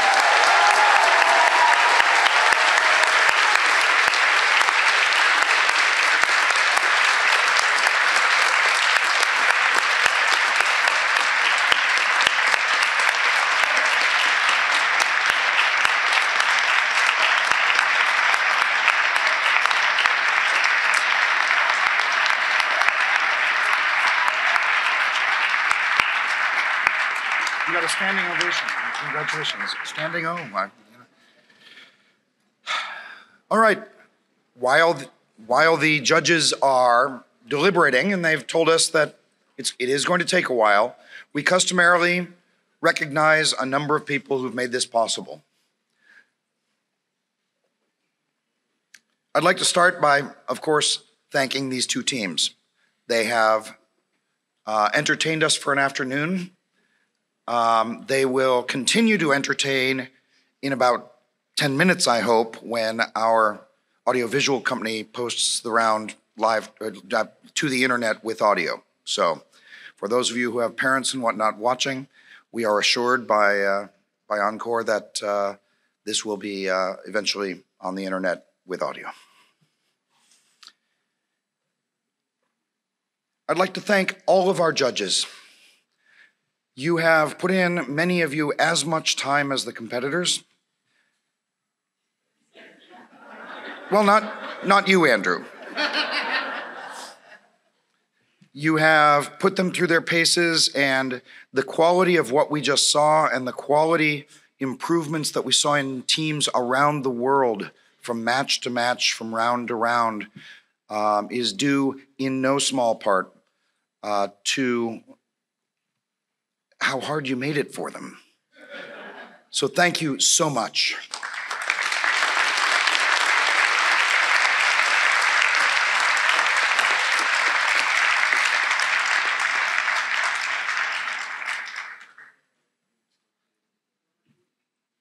I'd like to thank our national administrators around the world who did a marvelous job this year selecting teams that are in this room, setting up situations just like this on a smaller scale in more than 60 countries. Our national administrators are the backbone of our volunteer army around the world.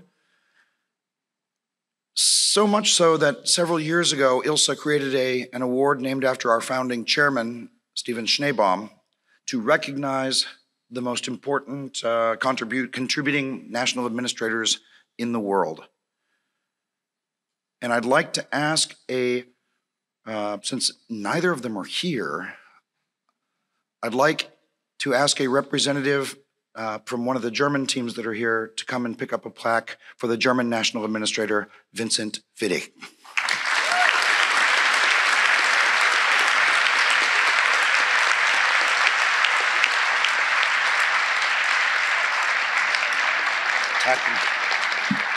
Yeah.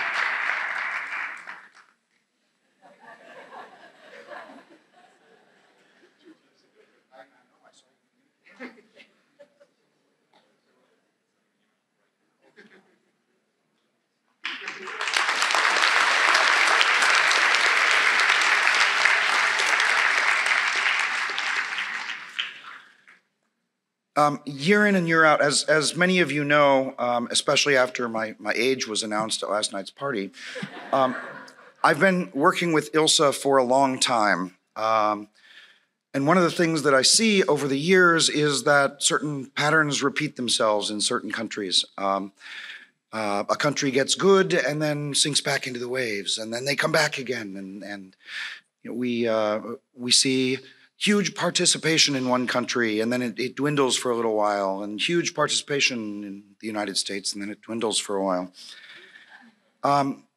One of the things that I have noticed is that in Jessup, Turkey, Jessup is taken very, very serious in Turkey, very, very seriously in Turkey. And every so often, tempers boil over, and I get 100 complaints. This team against this team, this team against this team, a judge against a team against a judge against another judge, and everybody against the national administrator, of course. Well, this year, Efe Soysal fixed all that, and we had an extremely successful Turkish national rounds, concluded amicably with top quality judges and a significant number of teams, and Efe and team recruited those teams, sort of set the ground rules, recruited judges, and really just made the Turkish rounds this year a model for the rest of the world. So if I could have a representative from the Koç University team, please come up and take this back with you to Turkey with my thanks.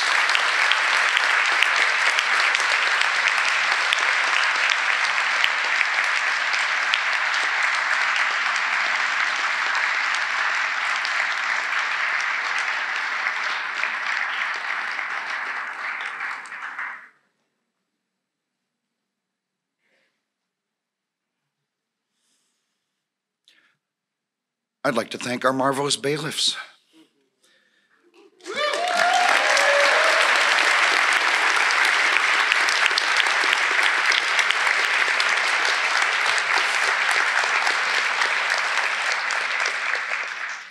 When I thanked the judges, I just sort of waved over at them and said, you know, there they are. They get enough thanks over the course of the week. They get to wear fashionable black robes. They get to be called Your Excellency, you know, patted on the head. They get deferred to no matter how dumb the question is. But bailiffs work largely without thanks. And so I would like to ask the following people to please stand and be applauded. Adele Duval, Ana Clara Leal de Costa Bueno, Ana Victoria Muñoz Bocos, Axel Pesmin, Aziza Doniorova, Beatriz Elena Nunez Figuera Dantes, Catherine Perez, Serena So, Eli Luz, Emily Catherine Welby, Felipe Ribadenera Kowalski, Felipe Tomazzini, Fernando Acevedo, Galen Kostov, Batunda Ndea Katuba, Gilda Naguera Pius Cambria, Grace Brown, Habib Labe Kamara, Heather Colby, James Aparecu, Jasmine Opperman, Karina Kabaki, Laura Dovalle, Larissa Ribello, Leon Haas, Lilane Tato, Maria Filipova, Maya Gerlach, Merix Alexanian, Mikhail Bidbuyan, Milena Kotrim, Nadine Hirth, Nayara Lima Rocha da Cruz, Reed Widows, Sabrina March, Thais Leonel Magayas, Vicky Cheng, Xingyan Zhao, and Yanisa Elias.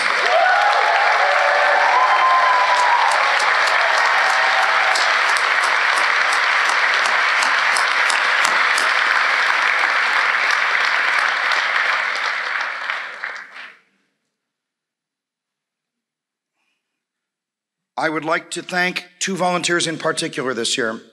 We had a lot of turnover in the last year, a lot of new faces, and we brought this all back to face-to-face.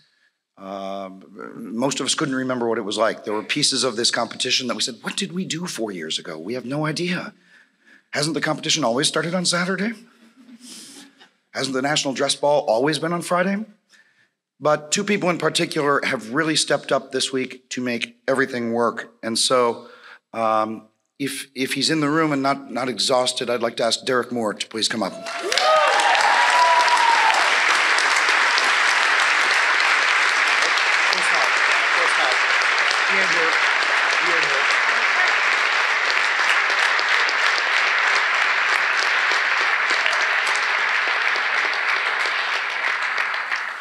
Hence the caveat. And then the other person, the other glue, not other's the wrong word here, the glue that held us all together this week and played just about every role out there, did not respect typical chain of command, much to my benefit, ignored me when I needed to be ignored, took the initiative and was really helpful. Thais Neves.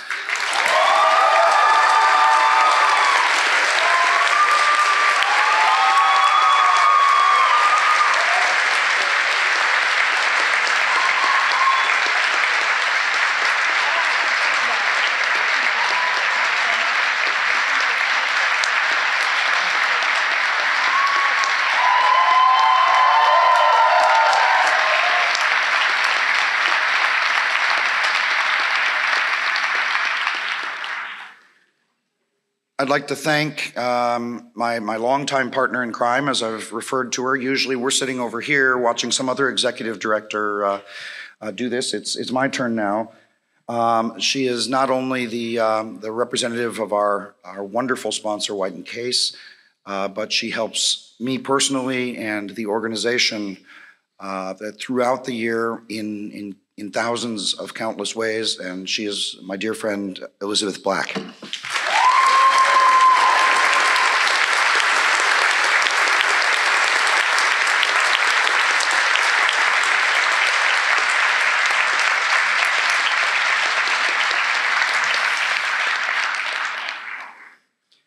And it goes without saying that the three people that you have seen the most this week, out in front of every problem, out in front of every opportunity, chasing you guys around when you're 15 minutes late to a match, beating judges into submission, really doing everything that is needed to make a gigantic machine of this size. Well, we'll do this one at a time. First of all, on communications and everything else, technological, including some pretty insurmountable stuff this year, could I ask Chris Bonnet to come up?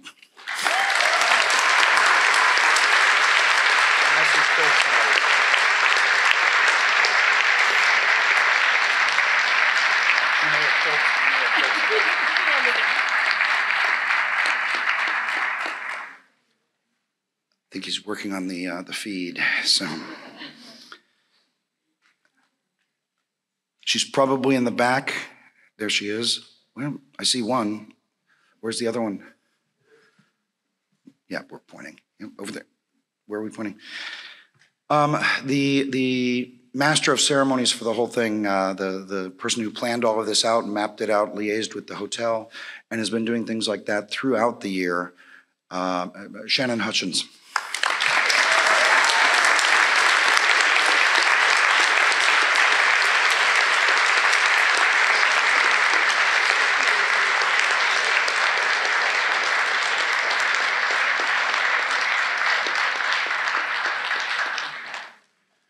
We will have a talk about attending the final round.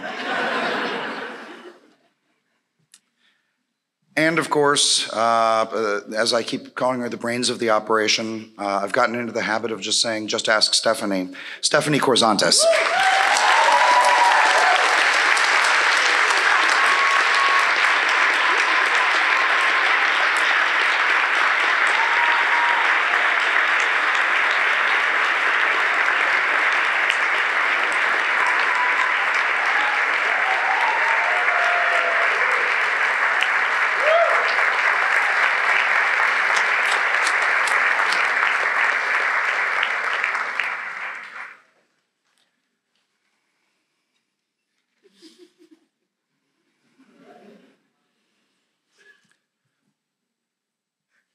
I have one other person to thank, but I'm going to introduce him instead.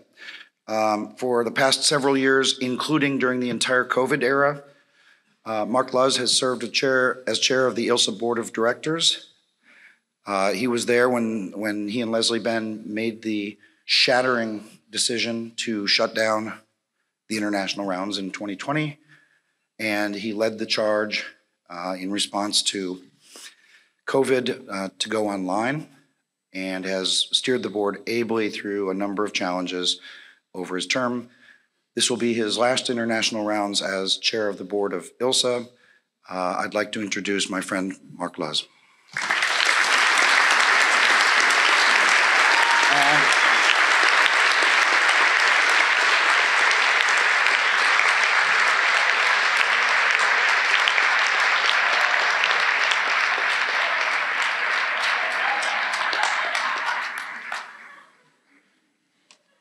I hope you've prepared remarks. Well, I didn't realize I was going to come up and actually give a speech. I did, actually. I wrote something. I just didn't know I was going to do it right now.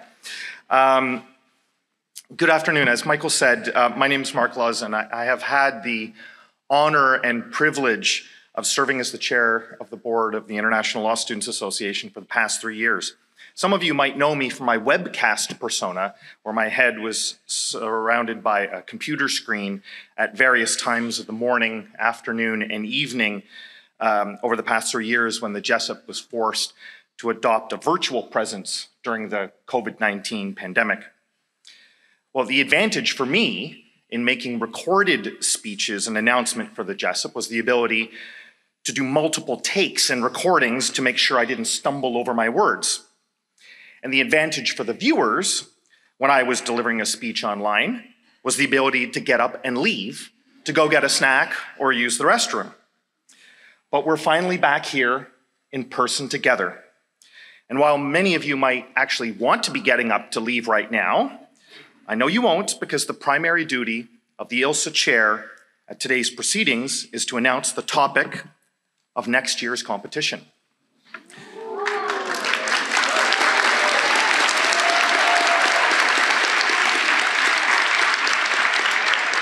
I have it right here.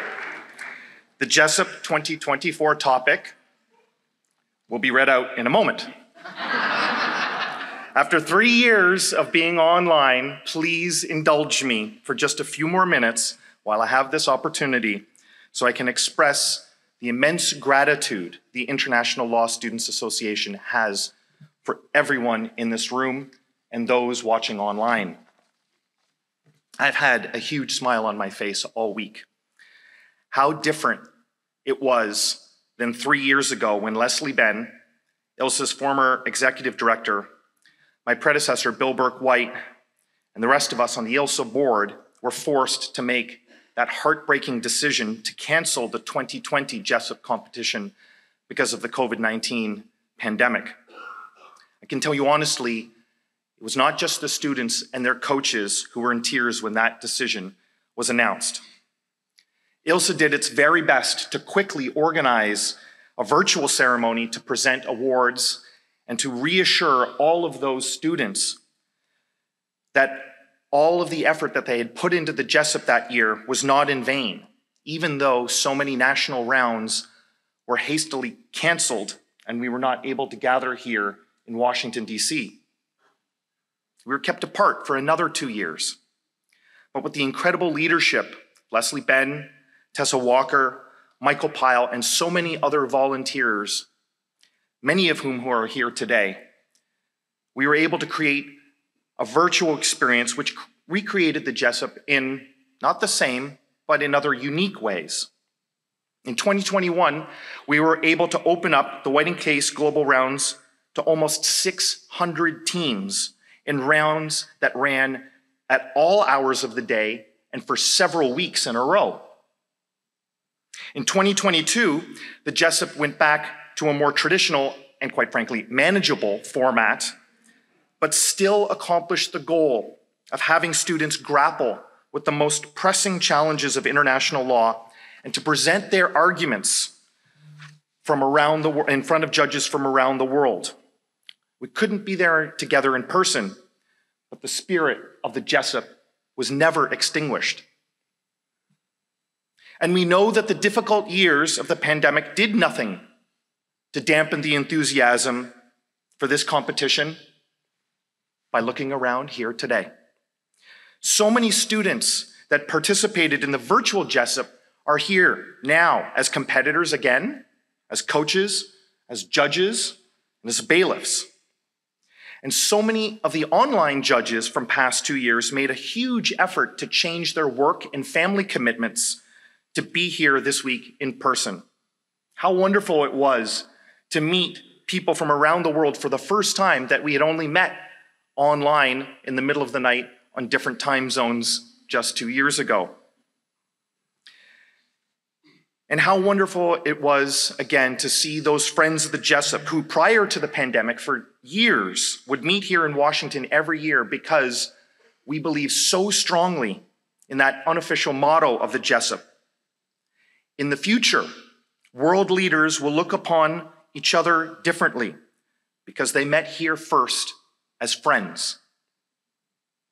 And you, the Jessup competitors of 2023, are truly tomorrow's world leaders, and you've been charged with an immense responsibility.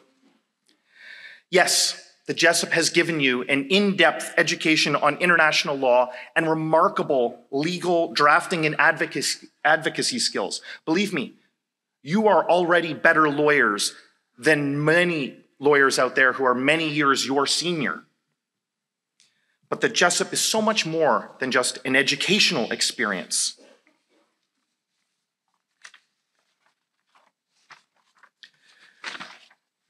Its entire purpose is to instill in tomorrow's world leaders an unshakable belief that international disputes can and must be resolved by peaceful means, by what you saw today and what you did this week, by argument, by evidence, and by reason, not by force of arms. What the Jessup really strives to do is to change the lives of each and every one in this room today, because you are the ones that are going to determine what the world is like tomorrow. You are tomorrow's lawyer, professor, diplomat, judge, and political leader who will remember the lessons of the Jessup and insist that disputes between nations be resolved peacefully and in accordance with international law.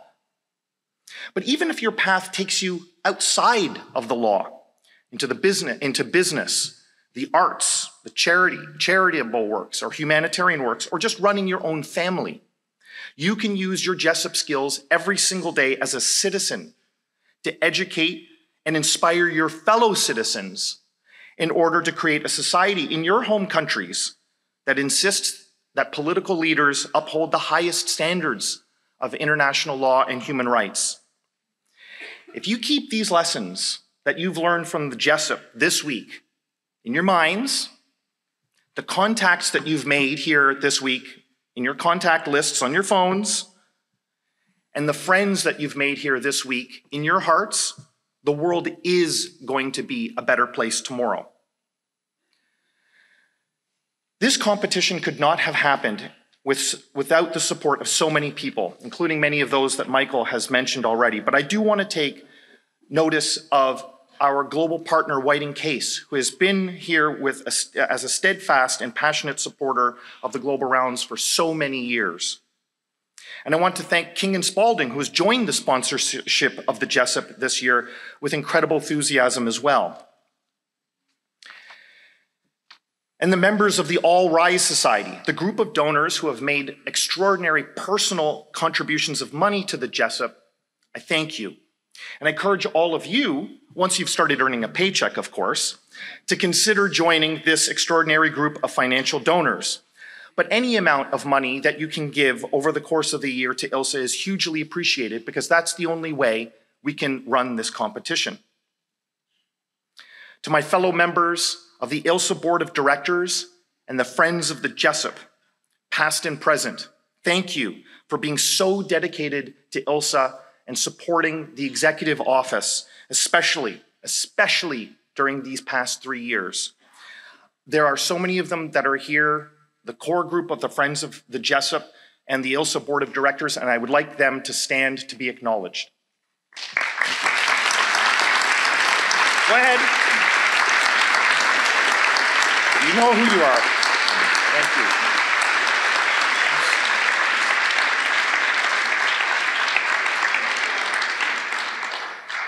I'd like to also add that Stephen Schneebaum, ILSA's former founding chair of the Board of Directors, will be taking over as chair now that my term has ended. And for those students who have been lucky enough to have Stephen as a judge, as a professor, or have seen him speak in his starring role in the All Rise documentary, know that he is really not just a truly brilliant international lawyer, but an inspirational mentor. Stephen, ILSA is now back in your caring hands.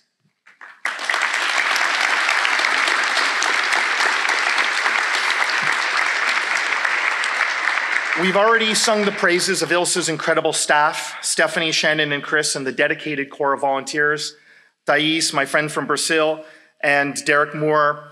But Michael Pyle, who's probably disappeared somewhere, where is he? He's someone that really, really needs some special recognition. In his more than 20 years of Jessup service, Michael has essentially created the entirety of the Jessup competition architecture you've all experienced. Many of us who have been in the Jessup for almost as long as Michael, or the same, have chosen the far less stressful path of judging the competition and volunteering as a board member or a friend of the Jessup, but it's only because of Michael's incredible skills and passion that we have the privilege of doing that. Michael, look around, you did it.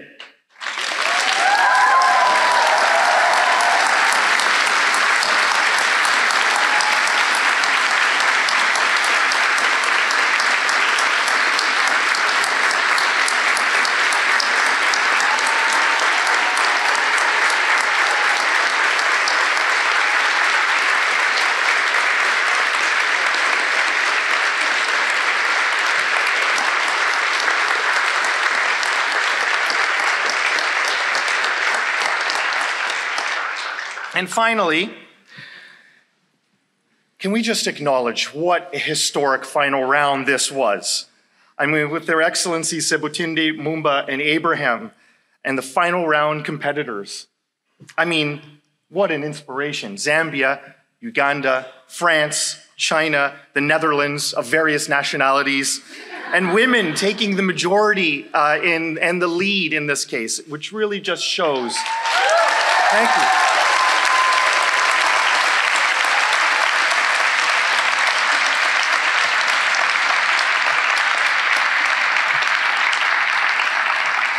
This final round shows that the Jessup can make the world a more equitable and better place. So now I'm done. Oh, no, wait a second. There was something else I had to do, and it's the 2024 Jessup problem. I have it right here. The 2024 Jessup problem concerns traitors and crooks. It raises issues related to the right of political expression, statelessness, the right to a nationality, and the scope of the United Nations Security Council's authority in the Pacific settlement of disputes. Hold your breath until September. Get ready and start preparing for the 2024 Jessup. But in the meantime, we're going to find out who's the 2023 White and Case Global Rounds World Champion. Thank you.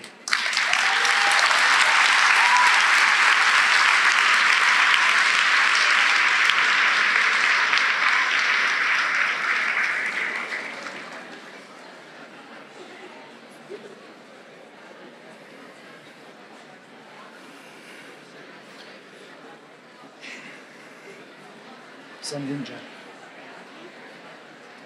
Send in Judge Mumba. Okay. We've heard our global partner, White and Case LLP, mentioned several times over the weekend in glowing terms. Their attorneys, administrators, staff, and experts permeate the entire Jessup competition. They do the designs, They judge our rounds, they administer some of our national rounds, and provide support in countless ways. At the apex of the global citizenship and global pro bono leadership sit two attorneys who have the vision to invest in the Jessup and invest in using one of the world's great law firms to also make the world a better place. I'd like to acknowledge Jack Pace and I'd like to acknowledge Melissa Butler, who are respectively, oh, go ahead, yeah.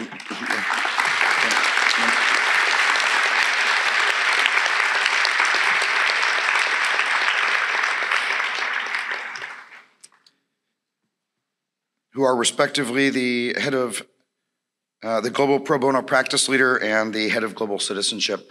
And one of the things that White & Case has come up with is a brand new award that we suddenly realized after 61 years we needed, which is the White & Case Jessup Alumna Lifetime Achievement Award. And so I'd like to ask Melissa to please do the honors.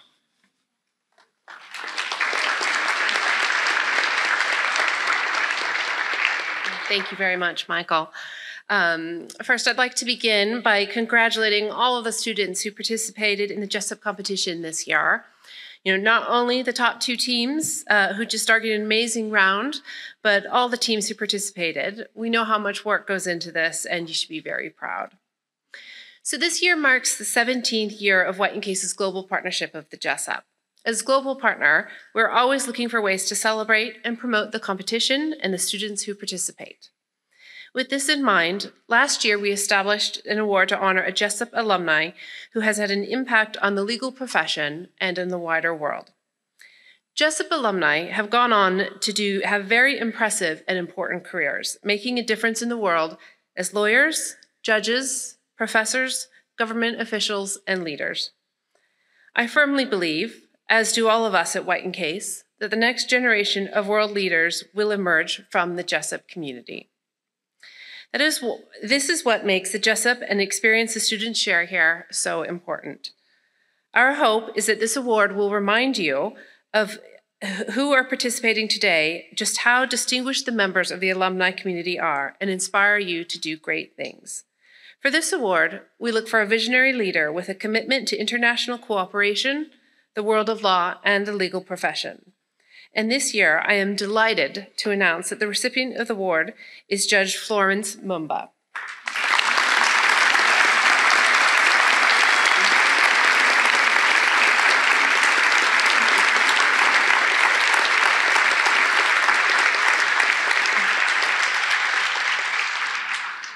Judge Mumba is a leading jurist who has made a significant contribution to the study and practice of international law. In 1980, Judge Mumba was the first woman appointed as High Court Judge in Zambia. She represented Zambia on the Conference of Women in 1985 and the African Regional Conference on Women in 1994. As a member of the UN Commission on the Status of Women, she participated in drafting resolution to the General Assembly to have rape included as a war crime in the jurisdiction of war crime tribunals.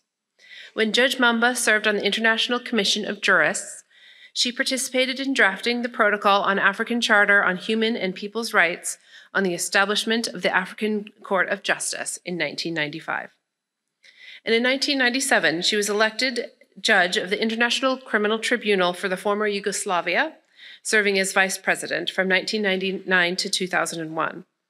And from 2003 to 2005, she served as the Appeals Chamber of the International Criminal Tribunal for the former Yugoslavia and the International Criminal Tribunal for Rwanda. Judge Mumba currently serves as a full-time judge at the Supreme Court Chamber of the Extraordinary Chambers of the Courts of Cambodia. The ECCC was established to try senior leaders of the Khmer Rouge for alleged violations of international law and serious crimes perpetrated during the Cambodian genocide. Throughout her career, Judge Mumba has fought to improve the law and use it to change the world for better. And I hope you are inspired to bring a similar desire and compassion to your careers. I am deeply honored and humbled to present the White & Case Distinguished Jessup Alumni Award to Judge Florence Mumba. And now, very pleased to hear some words from her herself.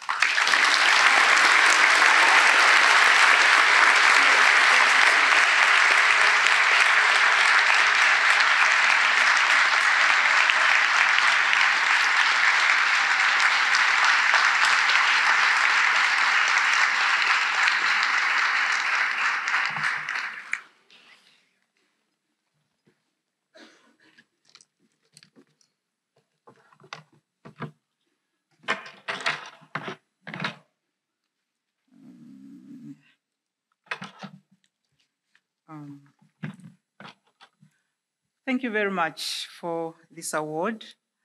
I was pleasantly surprised when I received the information because I participated in the Jessup competition in 1972.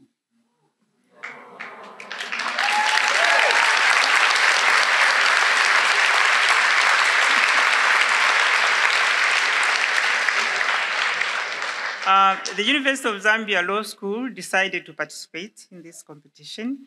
I was then in my final year as a law student.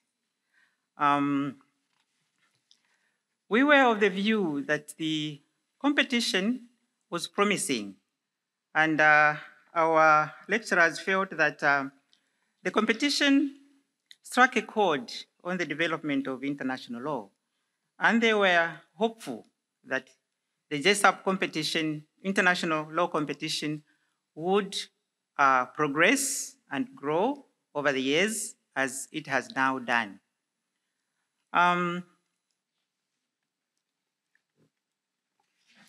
Myself and now Professor Isaac Doe teamed up for this auspicious competition in the same way you have done this year, 2023.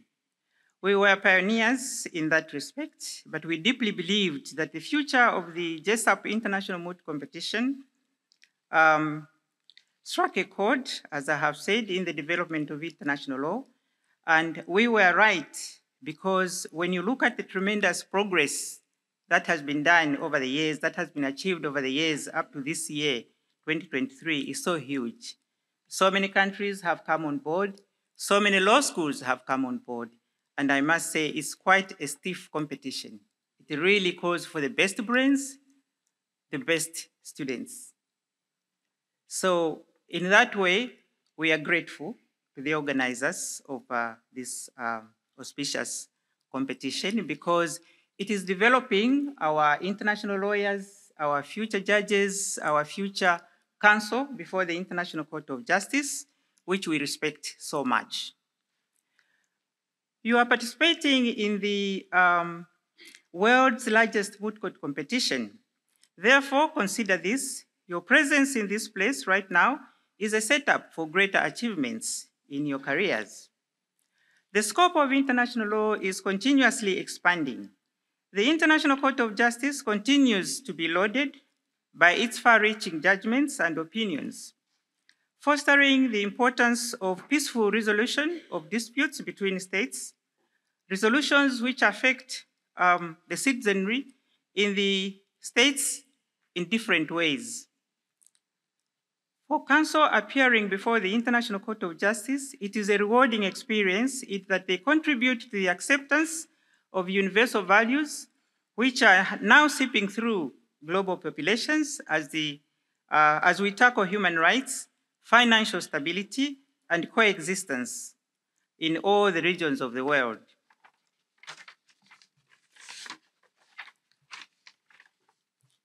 As Jessup competitors, you are learning skills in interpretation and drafting of treaties, conventions, multilateral agreements, and advocacy skills that will forge you into successful lawyers.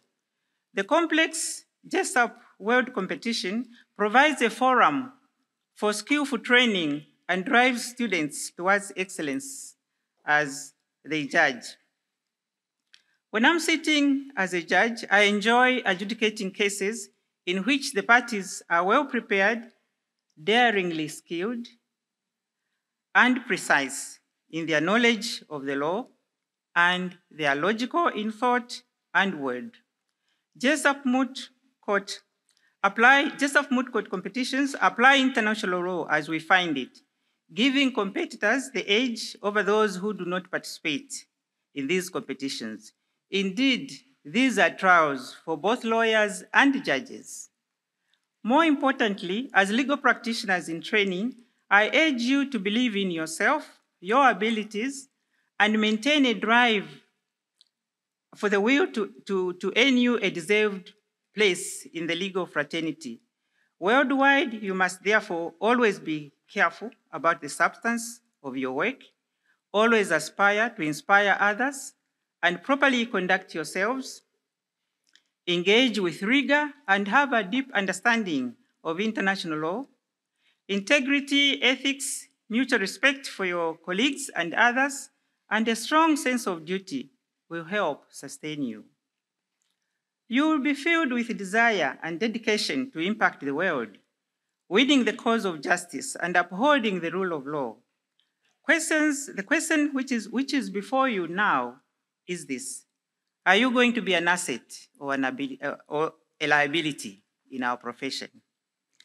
The answer lies in your daily commitment and obligations, whether in interacting in a wider sphere or in your home countries, assisting state governments in positioning themselves as drivers of peace and human development towards positive neighborliness as humanity forges ahead.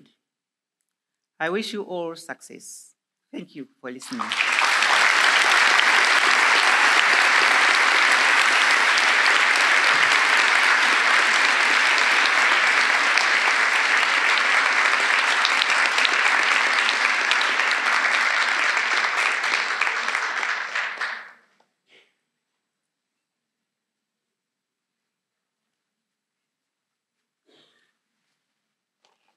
And at long last, there's only one piece of business left. So let's sit and wait while the judges make their way into the room. The bailiff will announce all rise. The judges will come into the room, and we will find out which of these two teams takes the Jessup Cup home to their countries, no matter who wins, for the first time. Good luck.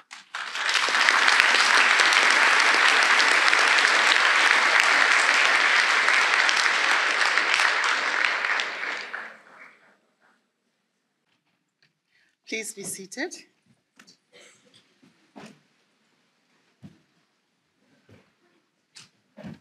The court meets to deliver the judgment in the case after the shortest deliberation in history. Now, normally at the ICJ, we would be deciding on the issues and the merits of the case. As you know, this is not really about the merits of this case. It's about other benchmarks, which I will briefly tell you about.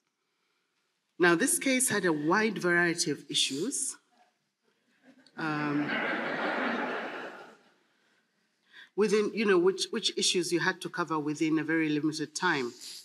So the judges looked for a number of benchmarks in order to help us determine which was the better performer of the finalists. So the first of which was the ability of counsel to narrow down the key issues and to target counsel's arguments appropriately. You couldn't possibly be expected to cover all the arguments and all the issues raised in the fact sheet. So that was one of the aspects we looked at. The ability to narrow down the issues and to address those in view of your limited time. The second was we looked at the knowledge of counsel of the applicable law, including the court's jurisprudence, and to be able to relate that to the issues that you are arguing. The third aspect was the ability to manage one's time in covering as many key issues as possible. And I think you all did superbly on that account. We also looked at the ability of counsel to answer the judge's questions on your feet, and the ability not to be derailed by the questions. Of course, the secret is for you to remain confident, even if you're not sure of the answer that you're giving. You must look confident and then be able to resume your arguments and keep within the time. So those were a few of the benchmarks that we followed. There were others, but I will not go into those.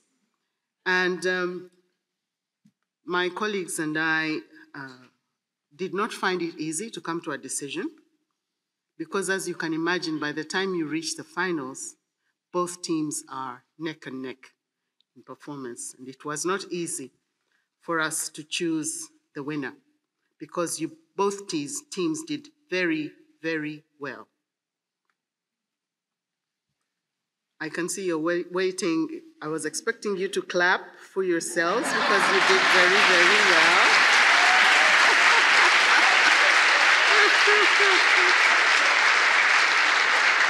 Sincerely. Which brings me to the final verdict. We would like to announce our unanimous decision that the best oralist, drum roll, is Miss Aliyah Squali Hosseini.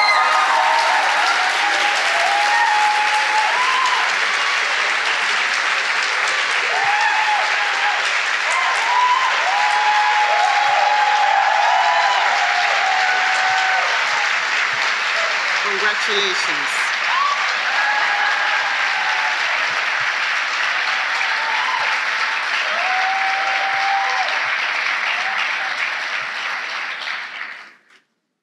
And the winner of this year's moot competition are the respondents from the state of Ghana.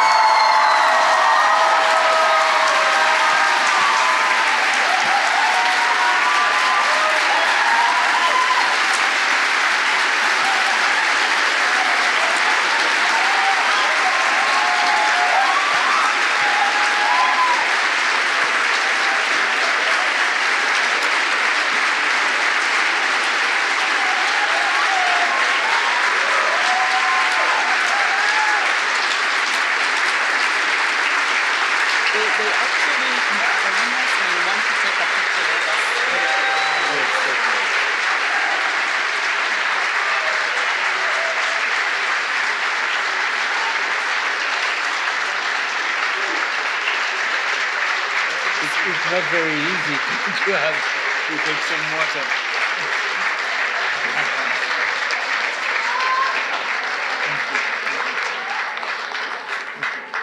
Maybe we can suggest for next time smaller. Yes.